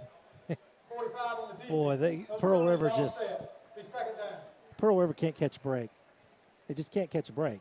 I mean, there was a blatant hold, a tackle to keep one of the Pearl River defensive linemen off of the quarterback from being sacked, and somehow they're bailed out with a penalty. Although Co-Lin does not realize, but they've wound this clock and they don't realize it. Now they call a timeout as they were looking over to the sideline, Kelly, getting the play call, and they ran 6 seconds off the clock. So a little bit of a break right there for the Wildcats as Co-Lin is forced to use its final timeout. 11 seconds left to go in the half. Don't forget you can follow all the teams in the toughest league in America, the MACJC, by logging on to your computer or your mobile devices at jucoweekly.org. That's jucoweekly.org. Scores, statistics, schedules, and everything you want to know, you can find, including statistics where you would find that Ron Thompson leads the league in rushing and Reggie Williams in tackles for Pearl River, 2 statistical leaders for the Wildcats. jucoweekly.org.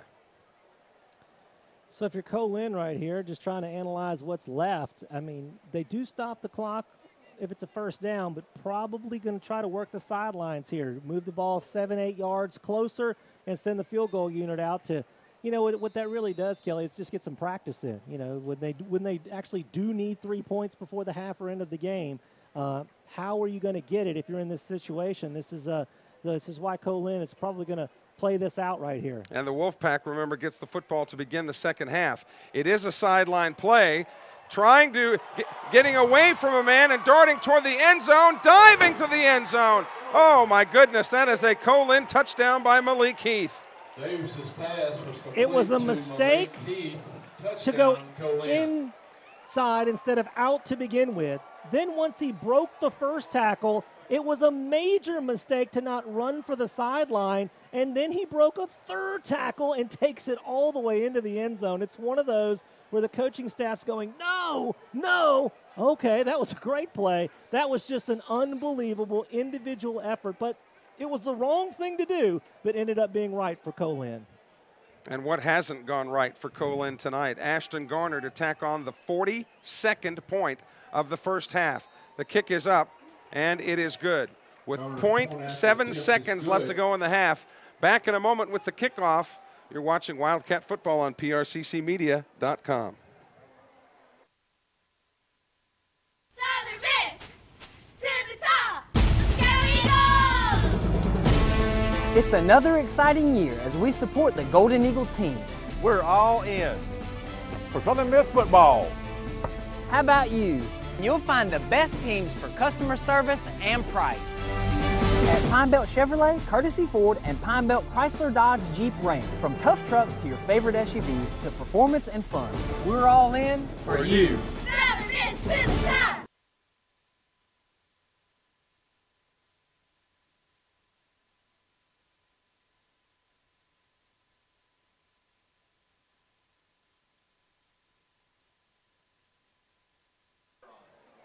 Kelly, you know, oddly enough, if you remember, Pearl River had looked like it had kind of just going to run the ball and go to the half. They got that 15-yard penalty, so they decided to restart the offense, turn it over, and it's Co-Lin that scores the 7. And it was fueled by their own 15-yard penalty.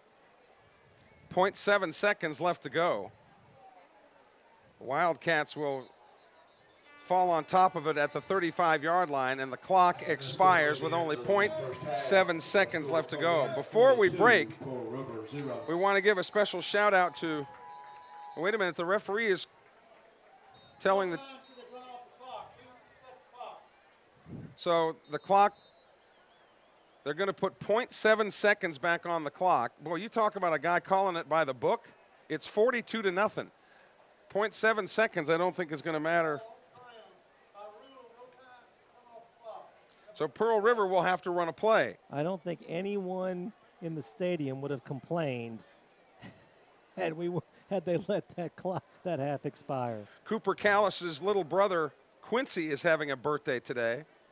So happy birthday to Quincy Cooper. We were hoping we could give Quincy a birthday present with a win here tonight in Wesson, and still a half to play. But the Wolves have looked terrific and leading Pearl River 42-0. So the Wildcats probably here will just come and take a knee.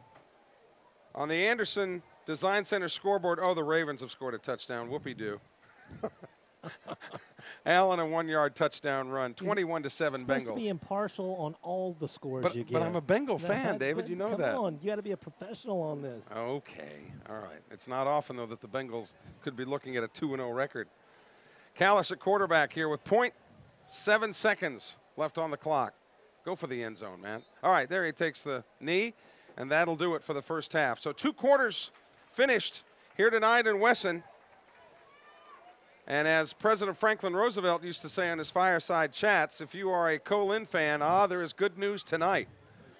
42-0 Co-Lin over Pearl River. The Wildcats will try to regroup and get back to work. Remember that the Wolves will get the football to begin the second half of play.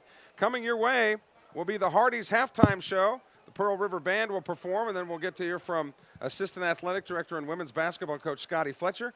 Captain D. David Sutton will rejoin us with another installment of the Captain's Log. Still to come on the Hardee's halftime show. Back after this 1 minute timeout. You're watching Wildcat Football on PRCCmedia.com. To the top. Let's go Eagles! It's another exciting year as we support the Golden Eagle team. We're all in for Southern Miss football. How about you? You'll find the best teams for customer service and price. At Pine Belt Chevrolet, Courtesy Ford, and Pine Belt Chrysler Dodge Jeep Ram. From tough trucks to your favorite SUVs to performance and fun, we're all in for you. Southern Miss to the top. We want to thank you for quickly making Pine Belt Chevrolet one of the area's biggest dealerships. We're selling a lot of vehicles because you're finding out the best price and best service are right here. And during Truck Month, you get 18% off all 2018 Silverado 1500s, plus 90-day deferred payment, and 14% off all 2018 Tahoes, or choose from a big selection of certified pre-owned. New Pine Belt Chevrolet, Highway 98 West at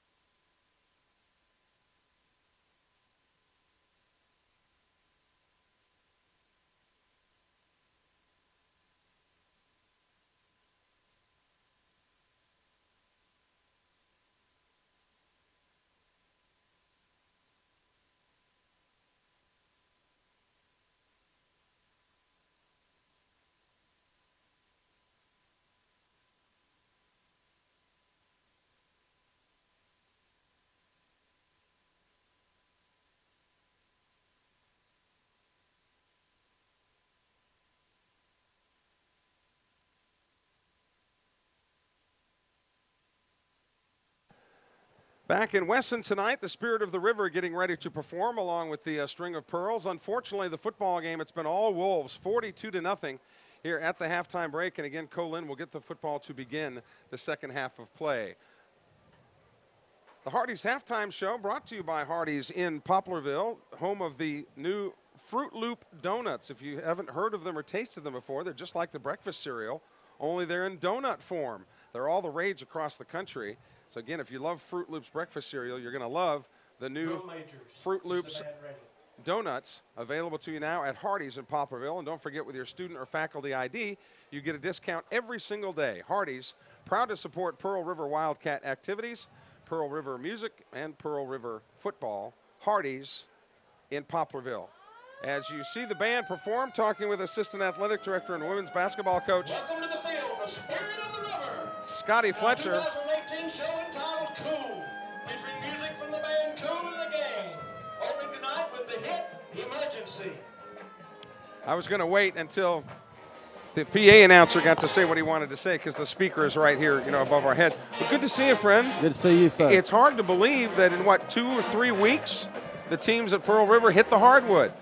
Well, first thing, Kelly, was that siren? Were they coming for you? No, well, what did you do wrong? That siren. Well, you saw me dive below the glass there. I wish our viewers could have seen that. I've never seen Kelly move so fast and duck. Yeah, other than fastball coming at him. Free food. I thought John Carter would try to throw a fastball at you there, Kelly. I'm there, but I mean, hard to believe that basketball season in October, you guys. I know, man. It's on us. It's on us. We're finishing up week 5 with school, and here in a few weeks we'll head out to Frisco, Texas. It's an invite-only exposure deal. Some of the top junior colleges in the country will go there and play some teams from Kansas, and this will be our 3rd year to go there, and it's just really good, man. You get a lot of college coaches there to kind of evaluate your team, and as well as play against some different personnel and go against those teams in Kansas, have a little bit more size in the post and kind of what we're used to, and guard plays really good. We're limited with the number of out-of-state players that we get, where they get a full roster full, so it's just really good exposure for our girls, and it's a good measuring tool to see exactly kind of where we are from when school started and what we need to finish up before actually season starts. Now, when it comes to your women's team in particular, you obviously played basketball at William Carey. You were an assistant coach on the men's side. The question people always ask me is, from a coaching standpoint, you've coached men, you've now coached women. The biggest differences in the 2 styles of play at the junior college level, men as opposed to now coaching women? Well, I say this in all due respect. I think the women's game is much more of a true fundamental part of the game, and it's the way the game should be played. There's a lot of screens that are set, a lot of shots that are created based on spacing. Picks, screens, those things, and that's so important. When the guys, they play above the rim. The women's games obviously play below the rim. So it's at the same time, though, I do think this, and you can attest to this. I think when you go and watch a South Division game, especially in how tough our division is, the girls really play hard. I mean, it's a fun brand of basketball. You know what I mean? Like, it's not a up and down, high score. It's just it's a fun. I had so many people that'll stop and say, man, I had no idea those girls, they were so much fun to watch. So that's always good, but that's probably the biggest difference. And those girls, man, are so much more, and I don't want to say the guys aren't, but it's more the team, concept, and, they really share the ball at a high level, and guys can sometimes, man, just go and create and make a play and overcome some bad coaching, if you will. But your team in particular, and I'm not saying this to be patronizing, but you've really been victimized with some key injuries. It seems year after year you have a key piece of your puzzle that is taken out of the puzzle. So where is your team physically heading into this year? Well, right now we're extremely healthy. Knock on wood. Yeah, indeed. I can say this though. Last year we were without 2 starters with Tiara Robbins and Alexis Payton. We have Alexis Payton coming back. When she went down, we were 7-1. And that's a kid, man, just leadership is so valuable, and you're seeing that right now in our workouts right now. We're limited to our hours per week. But I will tell you this, I've changed some things that we're doing, not saying that I was the cause, but I often just want to look in the mirror and say, man, maybe we need to change some things that we're doing to hopefully prevent. Obviously the 2 injuries over the last 2 years that have affected us were non-contact injuries. And so I don't know if there's anything you can really do to prepare for that, Kelly, but I will say that right now we're healthy. You know, we got great leadership with Gabby Brown from Fort Walton Beach, Florida. She's back, and Alexis Payton. And those are just two girls that you can't replace. I mean, their leadership is inevitable every day. Coach Black, Coach Lumpkin talk about every day. Man, how are we going to replace those girls? And I said, hey, we don't need to talk. We just need to enjoy it every day. So right now we're healthy, man, and really love our group. You know, we're young. We got 13 freshmen. But, man, this is probably the best group I've had since being here in terms of just a collective group. Man, they've really bought in. You know, we've got a little saying, we want you to buy in, lock in, stay in. And if you can do those three things each and every day, we'll have a chance.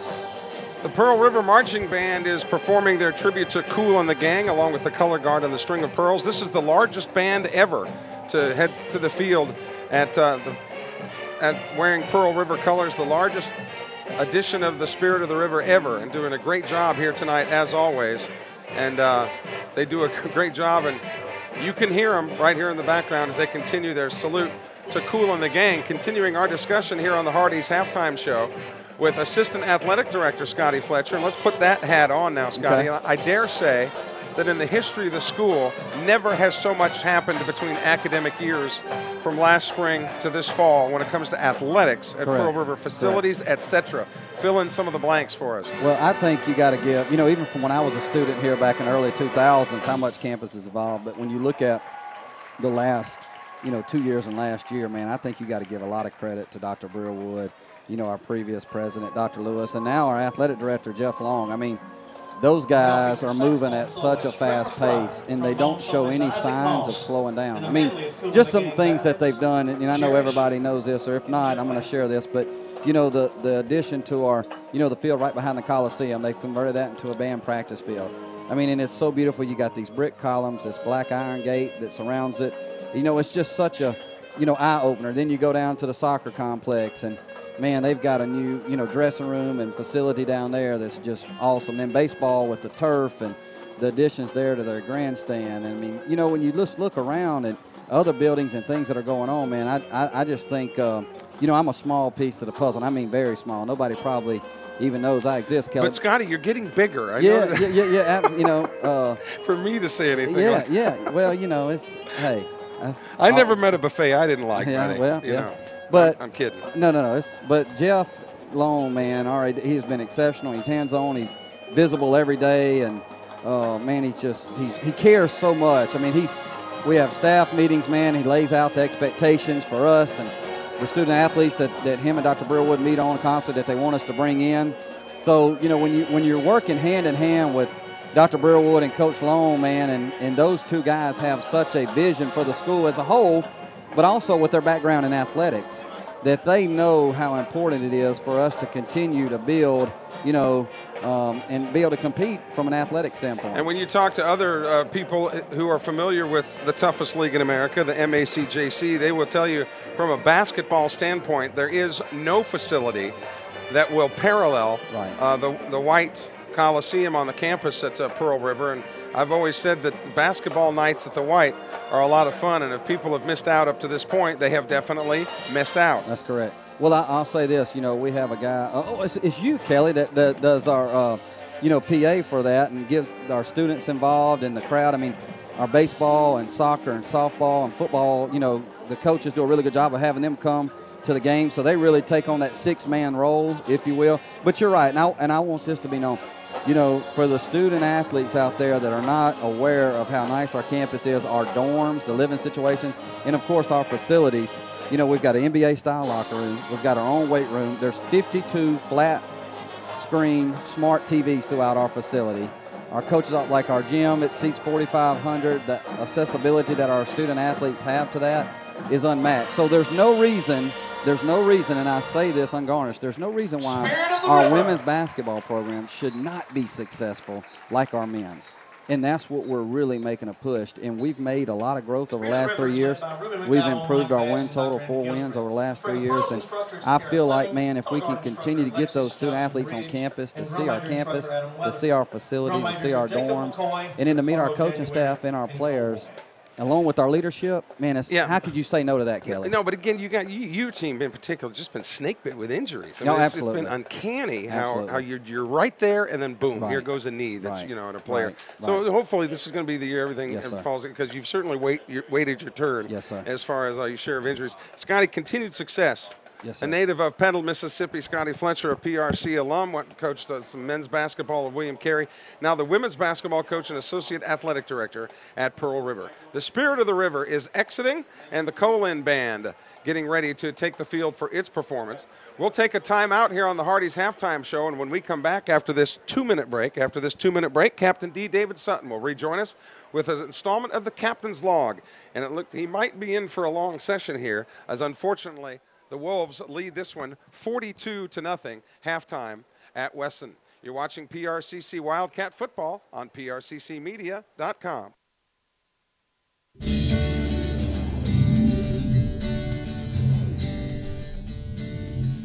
was one-on-one education. The teachers were fantastic. Had a great training, and was able to move straight from there to a senior college and there to medical school without any steps or falls. I tell my patients there's no better education than they could get anywhere than at Pearl River Community College. I was on the string of pearls.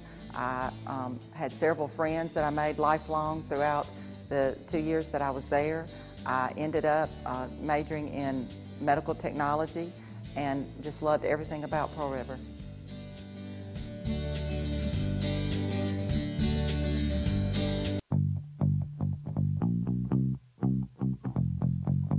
Choose a college.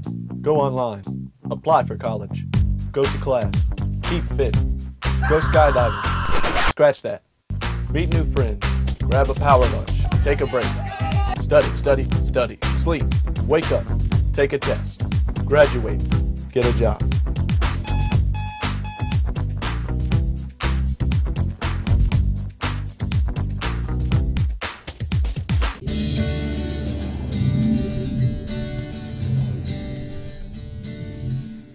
Once I got there, I realized that there was a lot more to Pearl River Community College than just small town, campus in Poplarville, and football. The academic courses were challenging. I learned a great deal during my time at Pearl River. I also met my wife. Gave me an opportunity to succeed. The small classroom environment really set the tone that I needed for the one-on-one individual attention to be successful. And quite honestly, it really paved the foundation for me to continue all the way through graduate school. I felt this is exactly what I needed, and Pearl River gave me exactly what I needed to succeed. Back in Wesson tonight, we await the second half of play, but the Co-Lin band ready to strut its stuff. The football team certainly doing its part. Co-Lin leading Pearl River 42-0 at half, and here to tell us how we got there, do we have to go back through this, is Captain D. David Sutton with another installment of the Captain's Log. Well, I mean, simply put, for the Wildcat faithful, obviously that's everyone basically watching this stream. It's just, there's just no good number to look at in the first half. Co-Lin had the football on 7 possessions, and if it weren't for an overthrown ball that ended up being an interception, only to be turned right back over by Pearl River a few plays later, it would have been a perfect first half of offense for Co-Lin. Overall, Co-Lin evenly distributed their 42 points with 21 in the first quarter and 21 in the second quarter. They wasted no time. Their first possession was a 6-play, 63-yard drive after they had stopped Pearl River on 4th and 1. Pearl River on their first possession actually took over after a great kick return by Keontae Payton and had him at the 46-yard line. And Pearl River got a quick completion, and then on the second play from scrimmage, Pearl River had a chance. Pass in and out of the hands, through the hands is more an apt description. Down around the 5-yard line, heading into the end zone. Pearl River dropped one and ended up having to go for it on 4th down. Were stopped, and then 3-yard touchdown pass. Condarius Taylor from Hayden Davis ended that 6-play, 63-yard drive, and all the PATs were good. Off all of the 6 touchdowns Co-Lin scored. That made it 7-0. And then on the second possession, it really started to look a little too easy right out of the gate. Just a couple of running plays, a scrambling run by the quarterback Hayden Davis, and then a 33-yard touchdown run by Rico Owens 7:50 to go first quarter. A two-play 53-yard drive made it 14-0 Co-Lin. Then at the 2:05 mark, the third possession was also the charm for Co-Lin as a 10-yard touchdown pass from Davis to Collins ended that drive in another touchdown. It was 21-0 through the first quarter of play. The Wolfpack were off and running, and they were not done. On the very first possession of the second quarter that the Wolfpack had, actually they switched quarterbacks at that point. They allowed Hayden Davis to take a seat. Connor Meyer played most of that second quarter and engineered the next two touchdown drives, and he ended it with a 23-yard touchdown pass to Taylor. Taylor makes the reception. Condarius Taylor, his second touchdown reception of the first half, made it 28-0 Co-Lin at the 11:38 mark. Then with 3:19 left to go in the second quarter, this after stopping Pearl River. Pearl River had driven the ball all the way down to the 3-yard line, but came away with nothing. And then starting that drive from the 5, a 95-yard drive was capped with a 36-yard touchdown pass from Meyer to Anton Robinson. Robinson, 2 catches for 40 yards, 36 of them coming on the touchdown pass from Meyer, 35-0. And then very late in the first half, actually, Pearl River looked like it was content to run the clock out after getting the interception and stopping Co-Lin for the only time that the defense was able to do so in the first half. But oddly enough, a 15-yard personal foul penalty against Co-Lin moved the football into Wolfpack territory. So instead of running out the clock, Pearl River decided to go ahead and get that offense in gear and try to put some points on the board before the half. Well, 2 plays later, they turned the football over, giving Co-Lin one more shot with 1:12 to go. And with 0.7 of a second left, they were just trying to throw one to get into field goal range, but Malik Heath really did the wrong thing. Made the catch around the 23-yard line. Instead of going out of bounds, he broke it to the numbers. Broke a tackle there. Still could have got out of bounds, but instead tried to get it into the end zone, and he shed another tackle, and he ended up in the end zone. So all in all, what was a bad play turned into a great play for Co-Lin. A 34-yard touchdown reception from Malik Heath, from Hayden Davis to Malik Heath is what it ended up being in the scorebook. 42-0 is where we are at the half. Total yards, again, I told you folks, you can cover your ears if you want. All of it doesn't sound all that good. For Co-Lin, 367 yards of offense in the first half. Pearl River only able to manage 88.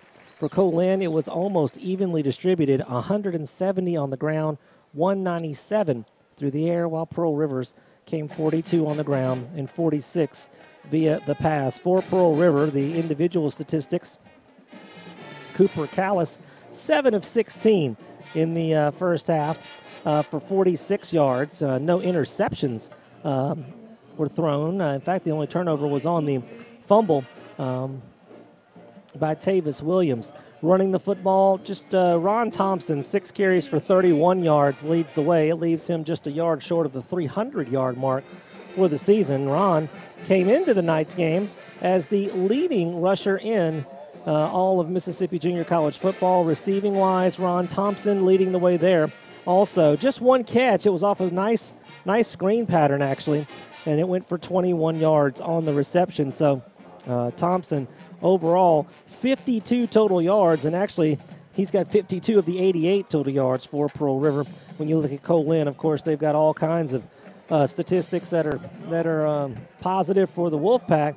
Both quarterbacks were incredibly efficient.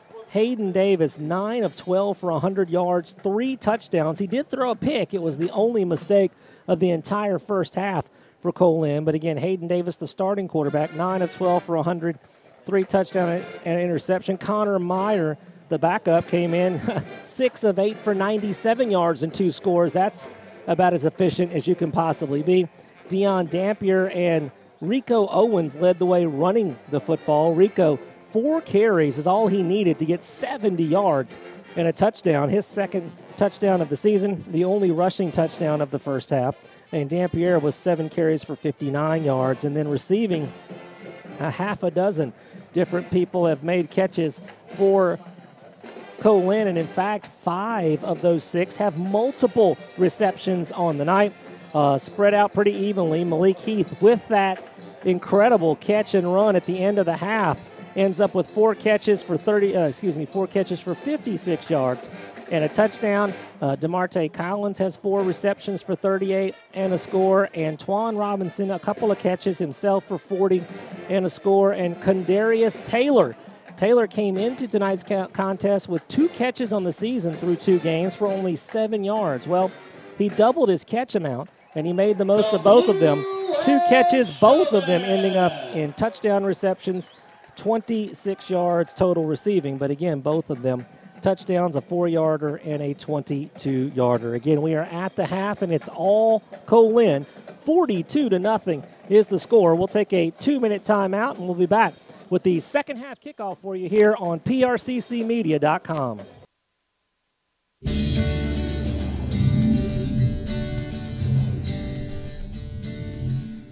My time at Pearl River really helped me mature as an adult and start thinking about more than just me and about what my contribution to humanity and to society needed to be. And that's part of what drove me to choose nursing as a career.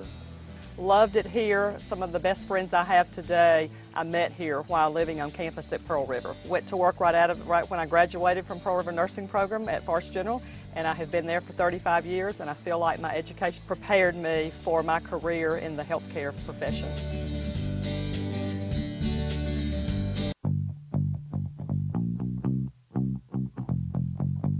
Choose a college. Go online. Apply for college. Go to class. Keep fit. Go skydiving. Scratch that. Meet new friends. Grab a power lunch. Take a break. Study, study, study. Sleep. Wake up. Take a test. Graduate. Get a job.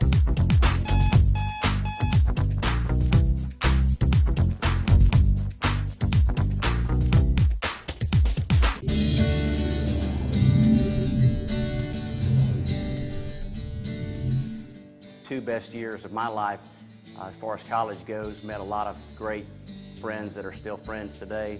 Got to play baseball with a bunch of great guys. Just had a great time. Just made the best friends of my life. I got the best of instruction, and when I finished in 1986, I went on to pharmacy school at Ole Miss, and I felt that I was really well prepared by the faculty of Pearl River. I just enjoyed so much the time I spent there as a student.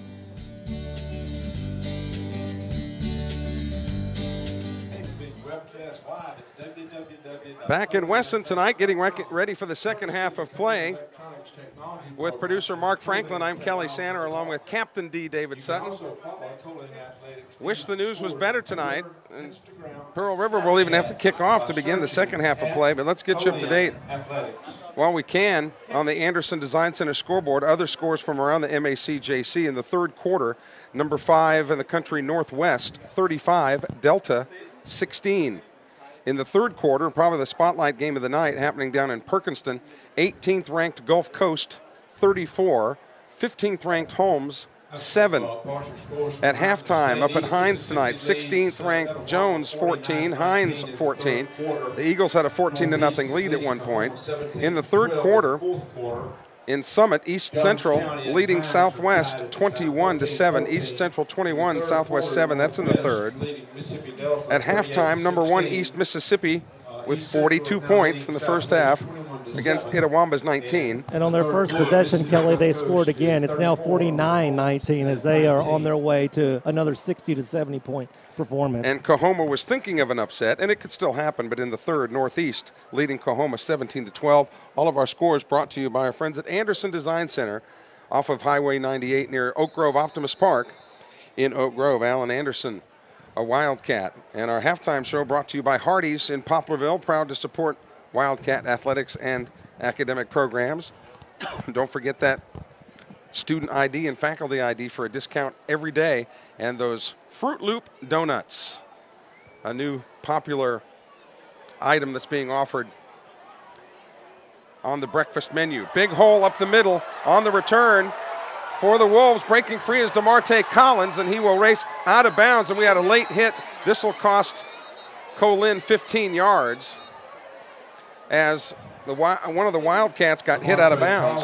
And Kelly, we tried to find out officially from the folks up here in the press box. We thought so, but because of the score, Kelly, being over a 38-point ball game, we didn't know if it was the fourth quarter or not. But as you'll see, this is a running clock situation already. So this second half may happen, come and go very, very quickly. As right now, while they're sorting this penalty out, we're already down to nearly 14 minutes to go in the third quarter. Receiving team, 15-yard penalty, be first down.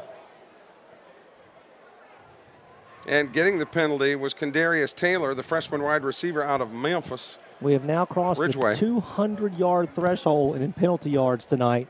110 for Pearl River, 90 for Co-Lin.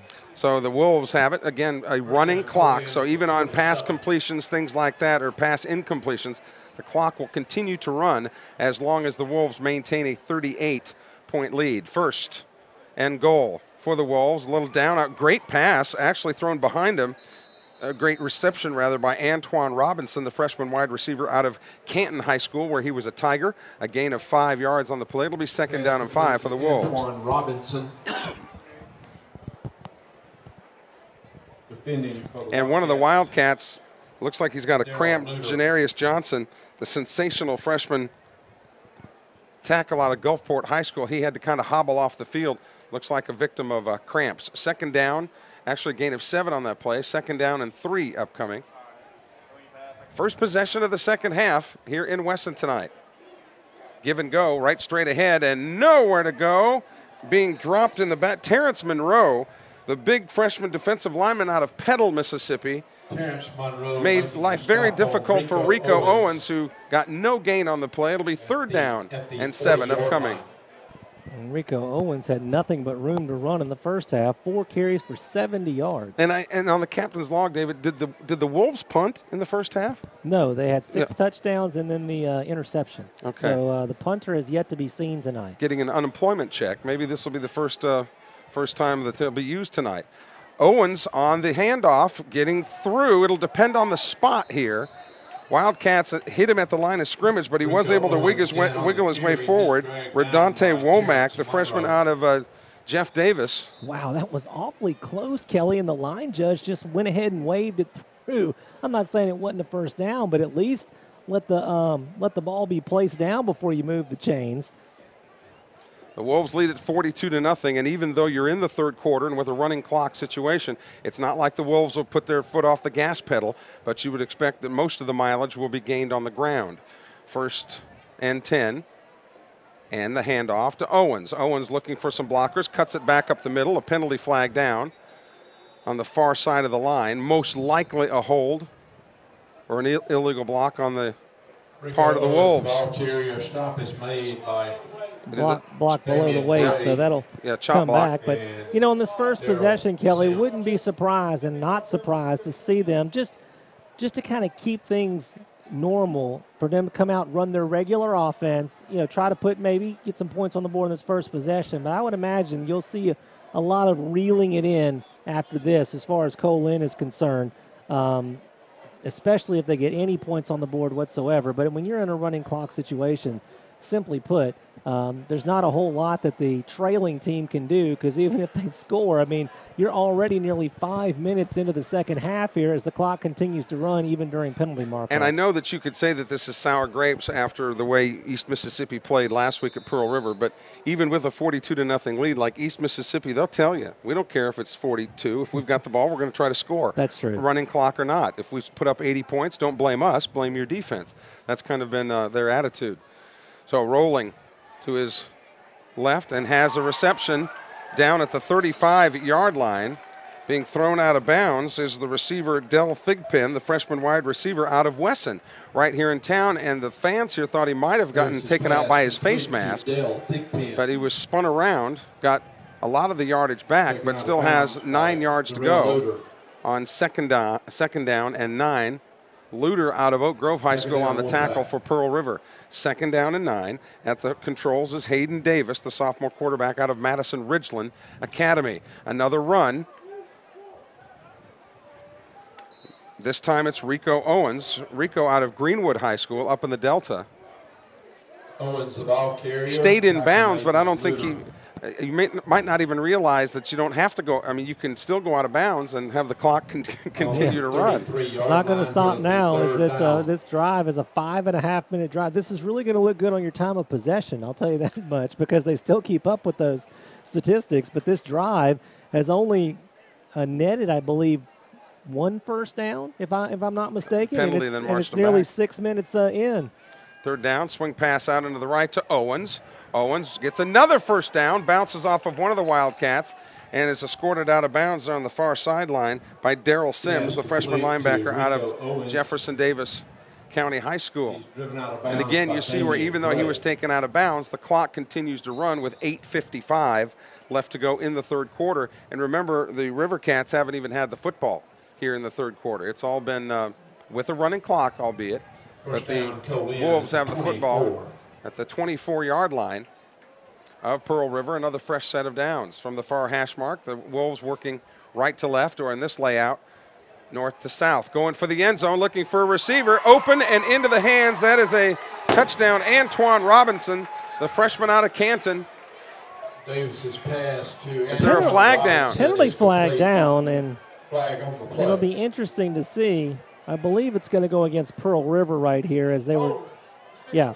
And that was really a nice job right there by Robinson. I don't know if you noticed, Kelly, but he's running down the field. He slows up just a little bit where the defender has to slow, and then he takes back off. He knows what he's doing. That creates that separation right there. And that really, I mean, once it was all said and done, it was pretty tight coverage for the first 15 to 20 yards. But once he did that little bit of a stutter step move and then restarted the Jets, he was wide open in the end zone for the score. Garner to try to tack on the 49th point here. I'm wondering with this running clock rule, David, because I'm not completely aware of how that works even after my years in the business. I would think, though, that timeouts, you would get to stop the clock. Timeout is the timeout, and the end of the quarter is the only thing that stops the clock. That's it. False start against the Wolves here, so they'll have to back it up 5 yards. Pearl River returns home for a game next Thursday night against the East Central Warriors. Kickoff will be at 6 o'clock at Dobie Holden. And it looks like temperature-wise, it actually might be a little bit cooler next Thursday as we approach the month of October. Hard to believe. Where is 2018 gone? Again, out of Ocean Springs, Garner. Ocean Springs has put out some good kickers over the years. And there's another one through the uprights. With 7:16 left to go in the third quarter, it's Co-Lin 49, Pearl River nothing. Back with a kickoff in a moment. You're watching Wildcat Football on PRCCmedia.com. 49, Pearl River 0. Get treated like family at the Poplarville Eye Clinic. Poplarville Eye Clinic can take care of your basic exam needs, and their professional staff treats dry eyes, allergy issues, pink eye, and glaucoma problems. Poplarville Eye Clinic offers pediatric exams and can fit regular and specialty contacts. Need glasses? Pick from brands like Ray-Ban, Coach, Nike, and Guess. Book your own appointment on their Facebook page or stop by 1249 South Main Street in Poplarville. Call 601-795-0137. And a special shout out to Poplarville Eye Center. Their first year as a sponsor of Wildcat Football. I think it's great when the community of Poplarville in particular gets behind this team, and Poplarville Eye Center said, yeah, we want to be a part of this resurgence of the Pearl River football program. So glad to have them aboard. Again, clock still running, and will, unless somebody calls a timeout or at the end of the quarter. Kick is away. This is a high, shorter kick by Garner, and will be fielded on the run at the 10-yard line. Trying to work this near sideline is Keontae Payton, but he's escorted out, and we've got a late hit by Snow on the sideline, and I think Pearl River got away with one there. And again, we got to call it as we see it, but Savaris Snow, the freshman out of Newton, kind of popped the guy about 5 or 7 yards out of bounds about 2 or 3 seconds after the whistle blew. Both teams with 110 yards marked off in penalties. Dead even in that category. It's about the only statistic of the night that's dead even. So the Wildcats come back to work offensively. Cooper Callis leads the way, the freshman out of Jackson, Missouri. I've always wondered, because I'm telling you, talked to some people up in the Show Me State, and some of them will say Missouri. I guess it just depends on what part of that particular state you live in. High snap over Callis's head. Disaster for the Wildcats, and Thompson has to fall on it at the 10. Not much to say right there. Unfortunately for Ron, that actually goes to the 15-yard loss on his stats for recovering the fumble, but he had to do it. It's second down and 25, and there just has been so little to grasp onto for the Wildcat faithful watching this football game tonight. It's just from almost the opening gun, it's been all Co-Lin tonight. Snap goes all the way back to the 10-yard line, so Callis and company will try to get back to work again. This is a good snap. Steps out of the pocket and flings this one to the left sideline. Pass is caught.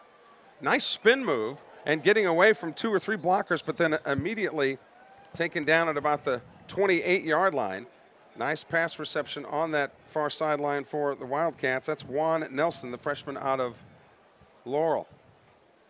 So it brings up a 3rd down and 9.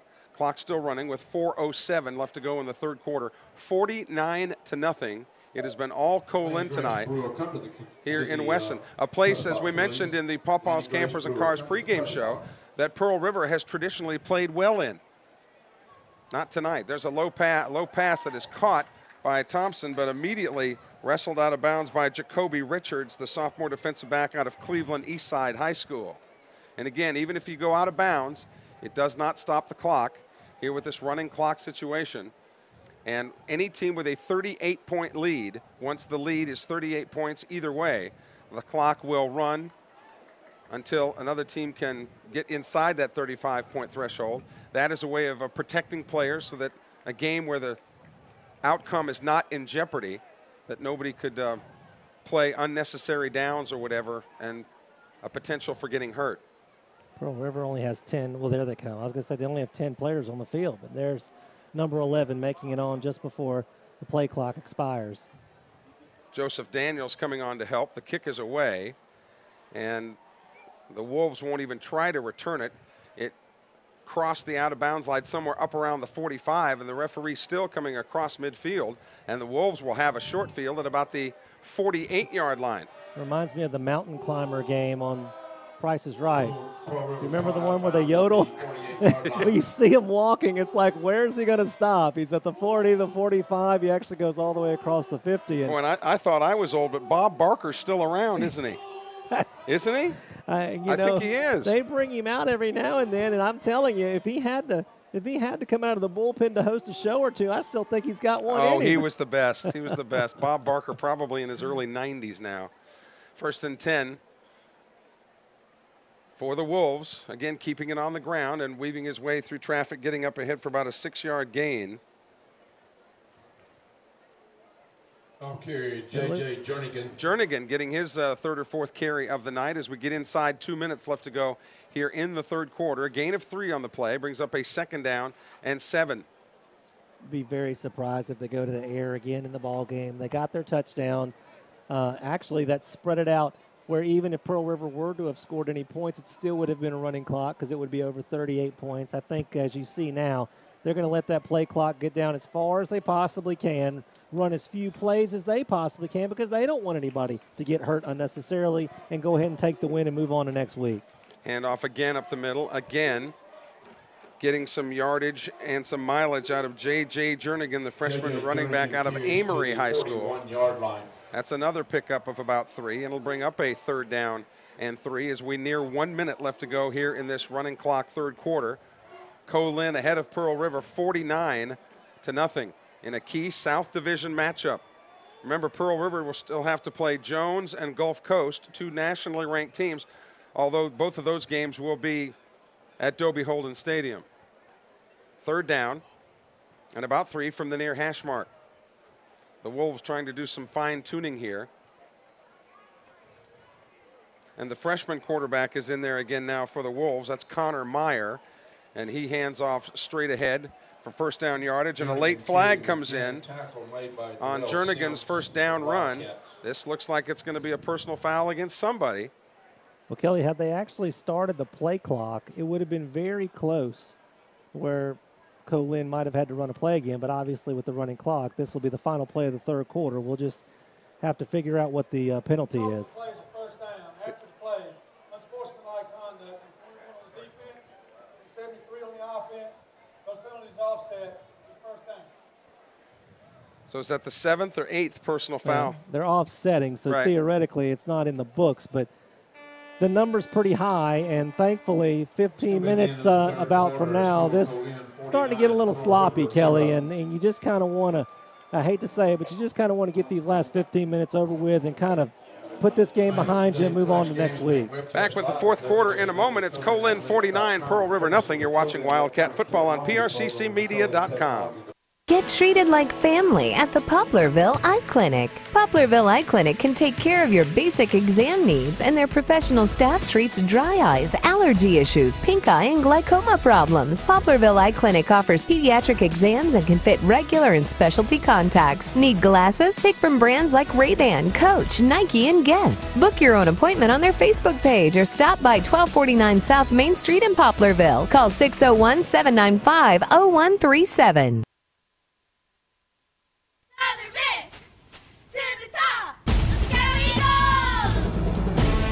It's another exciting year as we support the Golden Eagle team. We're all in for Southern Miss football. How about you? You'll find the best teams for customer service and price. At Pine Belt Chevrolet, Courtesy Ford, and Pine Belt. Get treated like family at Fourth the quarter's Poplarville. underway. 1st and 10 for the Wolves. Now going south to north. Handoff down to about the 30-yard line. And getting some carries now for the Wolves is J.J. Jernigan. He was wrapped up on the play by Redante Womack.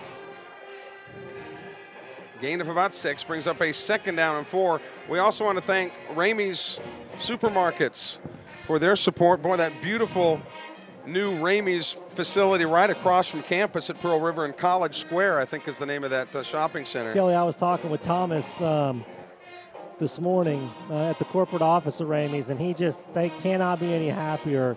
They said sometimes it's hard to even move down the aisles. There's so many people that are taking advantage of that brand new facility. It is something else. And you know what? Also, I want to give a shout out for the Ramey's folks.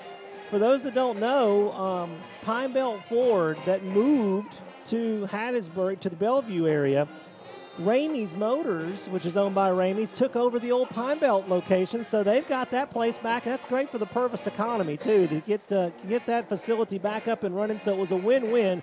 Pine Belt got that beautiful new facility in Bellevue, and now they've got the Purvis has got that facility back up and running again. We'd love to see more students from Purvis on the campus in Poplarville. The give and go and the handoff and an opening for Landon Murphy, the freshman running back out of Copiah Academy. They'll move the chains as he advances the football down to about the 21-yard line. Again, the white hat tonight of our official just saying, just keep that clock moving. But again, this is a tough situation too, because if you're a 2nd or 3rd string player here for Co-Lin, David, you want to become a 1st stringer, or you want to become a 2nd stringer. You can't expect the 2nd or 3rd string to come over and roll over and play dead. Murphy out of Copiah Academy, he wants to show him what he's got, so that if somebody were to go down or an injury, hey, coach, I can do it. So he ran that one. That was a really nice 12-yard run by Murphy. Connor Meyer again on the handoff, tries this right side, but the Wildcats sniff this one out, making a nice tackle on the play there for the Rivercats is Jaden Ridgway, the freshman out of Pascagoula, maybe lost a couple of yards. It'll bring up a carries again, tackle made. 2nd down, I believe. 2nd down at about 12. Again, in that 3rd quarter, Kelly, Pearl River only had the football one time because of the running clock situation, and I know at the high school level, the coaches have to agree on the running clock. Is that up for negotiation here, or is it set in stone? I think it's set in stone. And actually in the private schools in high school, it's set in stone. But in the public schools, and we saw that in actually the Oak Grove Hattiesburg game last week, where obviously they didn't agree on it because that game got out of hand score-wise, but they kept playing that game out per normal. Whistles blow. The Wildcats were showing blitz at about the 25-yard line, and they might have gotten just a little bit frisky and across the line too soon. But that is not the call. It's actually a delay a game against the Wolves. But how can you have a delay of game when there's still a running clock? Well, you know? the play clock is still. I know, but you could theoretically just march back 5 yards. Yeah, you can march back 5 yards and run the entire clock out. And the official left his microphone on and just popped a few eardrums with a whistle there. Well, the spirit of the river is still into it over there, doing what they can to ignite this Pearl River defense. High snap, but it's pulled out of the air, and a great play by the Wildcat defense. Josh Smith, it looks like, out of Landry Walker High School in New Orleans with the tackle there. Murphy, the ball carrier. Or that also might have been Josh Booker Brown. That's 7, I think I'm mistaken for a 1.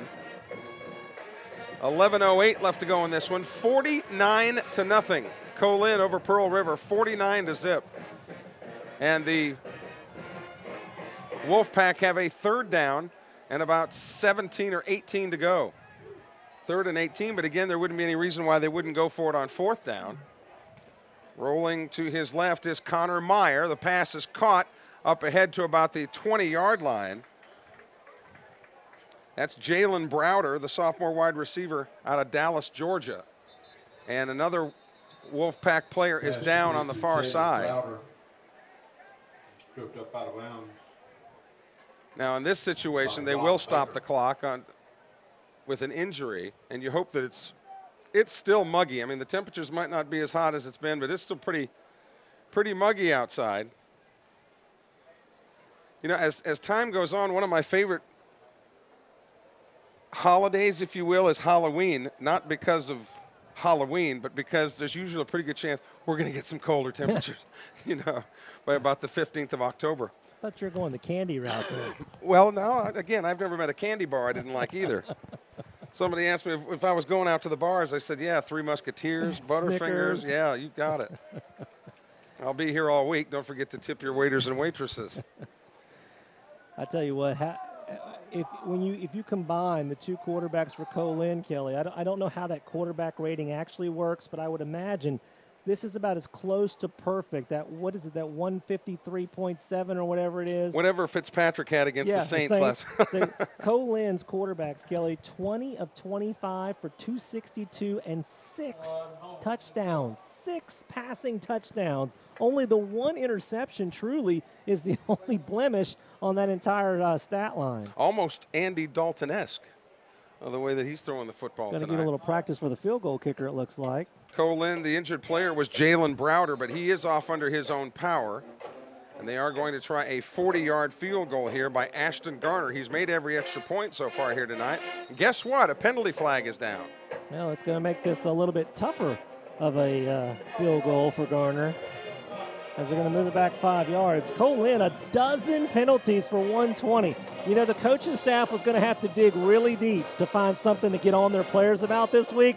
Maybe the penalties. The penalties is where it's going to be, because you can't fault William Jones's defense, and you can't fault an offense that scored touchdowns on 7 of its first 8 possessions. And normally in a football game, 120 yards of penalties would be catastrophic. 44-yard field goal attempt is blocked. This ball is live.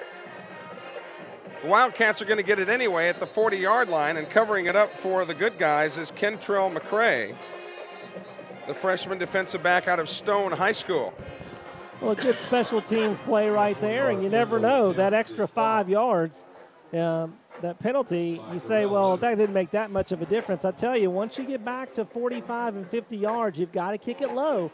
And the bottom line is the special teams of Pearl River, who have had success this year, Kelly. I mean, they've blocked a few extra points already, harassed some punts. And tonight, really, if you want to say the only bright spot, some of the kick returns they've had have been pretty positive. But there's a positive play. Maybe the offense can use that to come up with something here to get on the bus with a little positive news for the Wildcats. 49-0, Co-Lin leads it.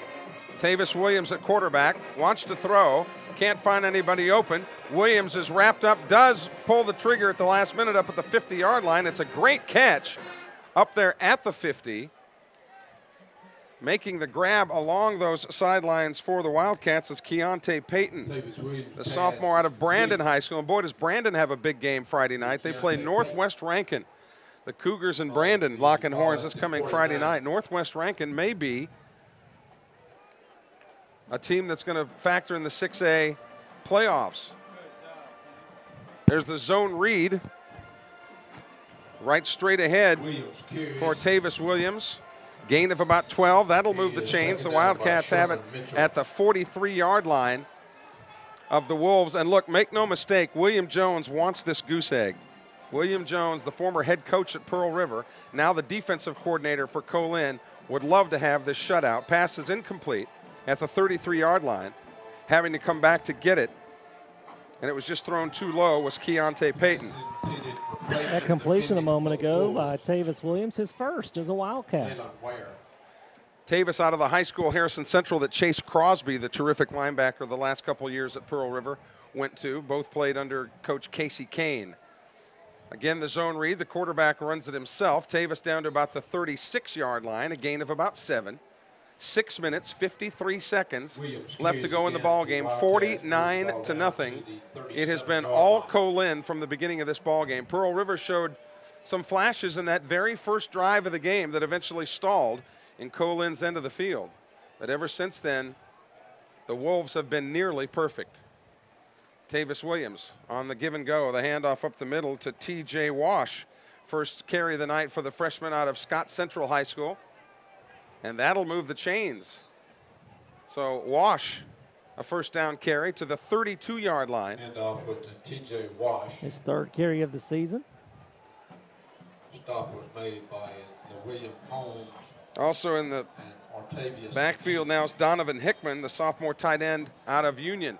Tavis Williams wants to throw and completely overthrows his targets down at about the 8-yard line. Couple of defenders there for the Wolves were in the area. The nearest receiver was Jalen Wilson, the freshman wide receiver out of Bay High, where he was a Bay High Tiger. Clock moving with 5:48 left to go. Again, with that running clock, Kelly, actually, if you don't get one into the end zone shortly, that time will start to run out on you. You might have to use actually some timeouts to extend this drive, because you know Pearl River on the flip side would like to get some points on the board. 2nd down and 10. Tavis Williams now at quarterback. He will hand it off, does this time to Wash again, but he is washed under at about the 35-yard line, loses about, after forward progress, probably loses 3 yards as we near the 5-minute mark left to go here tonight in Wesson.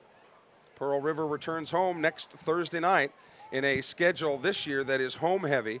Next year, the Cats will be on the road a good bit. 3rd down on this play. 3rd and 10 as we're just south of 5 minutes now left to go in the game.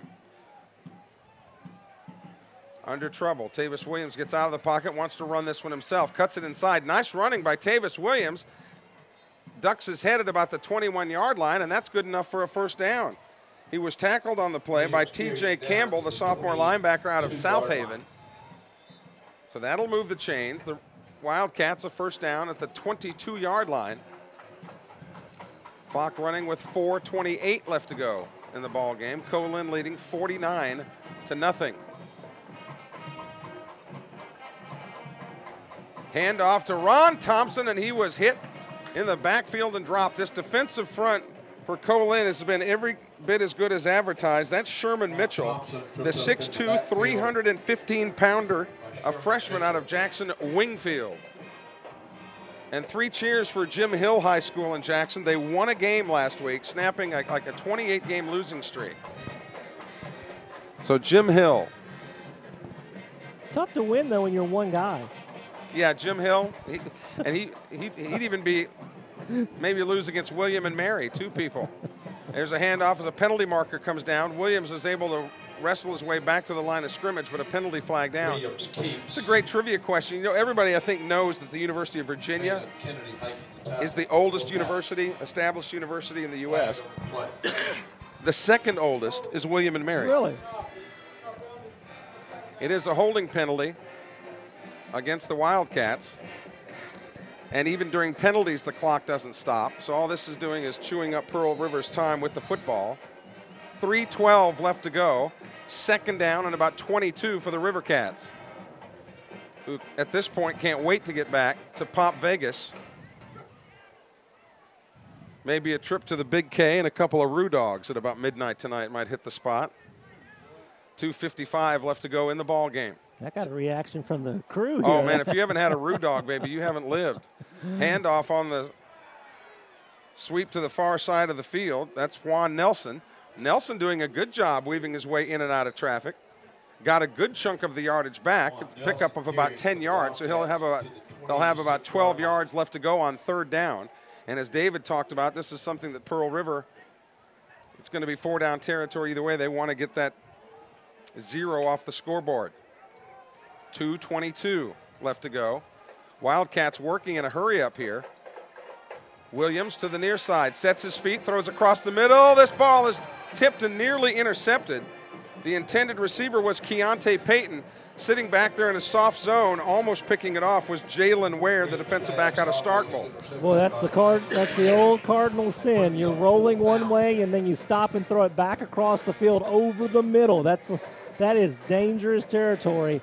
The Wildcats were lucky that Co-Lin didn't come up with the interception. And Kelly, you were right on the money. William Jones wants this shutout, and he is still barking out right below us. Look at him barking out those signals. He knows this is the play that he can get that 0 that he probably was thinking about the entire ball game today. 4th down and 14 for the Wildcats. Tavis Williams to throw. Can't find anybody. Flush from the pocket. Runs to the sidelines. He gets the first down inside the 10-yard line at about the 9. Kelly, though, the Wildcats are going to have to think about a timeout if they really want to try to put some points on the board, because that clock's running even though he ran out of bounds. First down for the Wildcats. And just out of habit, I saw the line judge over there on the far side. When he went out of bounds, he started waving his arms to stop the clock. Yeah. That's just by habit. Sure. First and goal from the 10. We are now at 1 minute left to go in the game. First and goal. Tavis Williams runs it himself right into the teeth of the defense, gets down to the 4-yard line. Williams carrying inside the 5. Will the Wildcats get it in and deny the big game hunter the shutout tonight? 44 seconds left to go. Tavis Williams having to tie his shoe, and that's taking even more time off the clock. Tavis play with it untied, baby. 33 seconds left to go. Williams, no. Swarmed under at the line of scrimmage. It was TJ Wash. I don't even think he got back to the line of scrimmage. And now the Wildcats call a timeout. Well, I mean, it's just this is just competitive. This is just the competitive nature. You want to get this score, and you just don't want to pack it in and just give it away. And they know that William Jones is on the other side. They don't want to give him the shutout. So. Couple of plays left here from the 4-yard line, 5-yard line for Pearl River to get on the board. William Jones probably couldn't be happier to be back in the MACJC. He had a stint at Shorter College, a Division II school over in Georgia, and they were miserable for 2 years, including an 0 for last year, I believe, Shorter was. So he's glad to get back into the MACJC, where he is certainly familiar with the terrain, recruiting and otherwise. And as a coordinator, have been more than successful. He's been at Pearl River as a coordinator. He's been at East Mississippi under Buddy Stevens as a coordinator. He's been a head coach at Pearl River and now back at Co-Lin as the DC. Pearl River stopped the clock with 23 seconds left to go. They've got 2 more that they could burn on a 2nd down and goal situation. It's 3rd down now, 3rd. Williams to throw across the middle, overthrew his intended target. It actually bounced off the crossbar. And Pearl River's going to have to take another timeout, remember, and the clock is running. Juan Nelson was the intended receiver. That ball caromed perfectly, as the Wildcats do take a timeout, caromed perfectly off the crossbar. Do you know how many times as a quarterback you could try to do that and not have it happen? And then that one hit right across the crossbar. We'll be getting out of here quickly. Not much to talk about. Just one touchdown here in the second half. The Wolves led a halftime break 42-0 and put up 1 in the 3rd quarter, which pretty much solidified the running clock situation. Again, Pearl River will return home next Thursday night for a 6 o'clock start against the East Central Warriors. East Central was winning tonight down in Summit. Pearl River has only 1 more non-division contest. That'll be against Mississippi Delta the very last Saturday of the regular season. This loss will drop Pearl River to 0-1 in division play, And again, the division games are the ones that count toward making the playoffs or not making the playoffs. A couple of other nationally ranked teams, as we mentioned, Jones and Gulf Coast, still to be played, albeit at Dobie Holden. 12 seconds left to go. 4th down and goal. So they won't have to stop it here if they don't get it into the end zone. Tavis Williams throws. The pass is caught and thrown out of the end zone. Short of the goal line is Juan Nelson, 2 yards short of a touchdown on the last play of the game, and the shutout is complete. Co-Lin played, look, as much as you like to win, and as much as we'd love to talk about a Wildcat win, Co-Lin was terrific tonight. 49-0, the final score. We'll see you again next Thursday night from Dobie Holden, a 6 o'clock kickoff, when the Wildcats take on the Warriors of East Central. For producer Mark Franklin and color analyst Captain D. David Sutton, I'm Kelly Sander. Thanks for joining us. You've been watching Wildcat Football on PRCCmedia.com.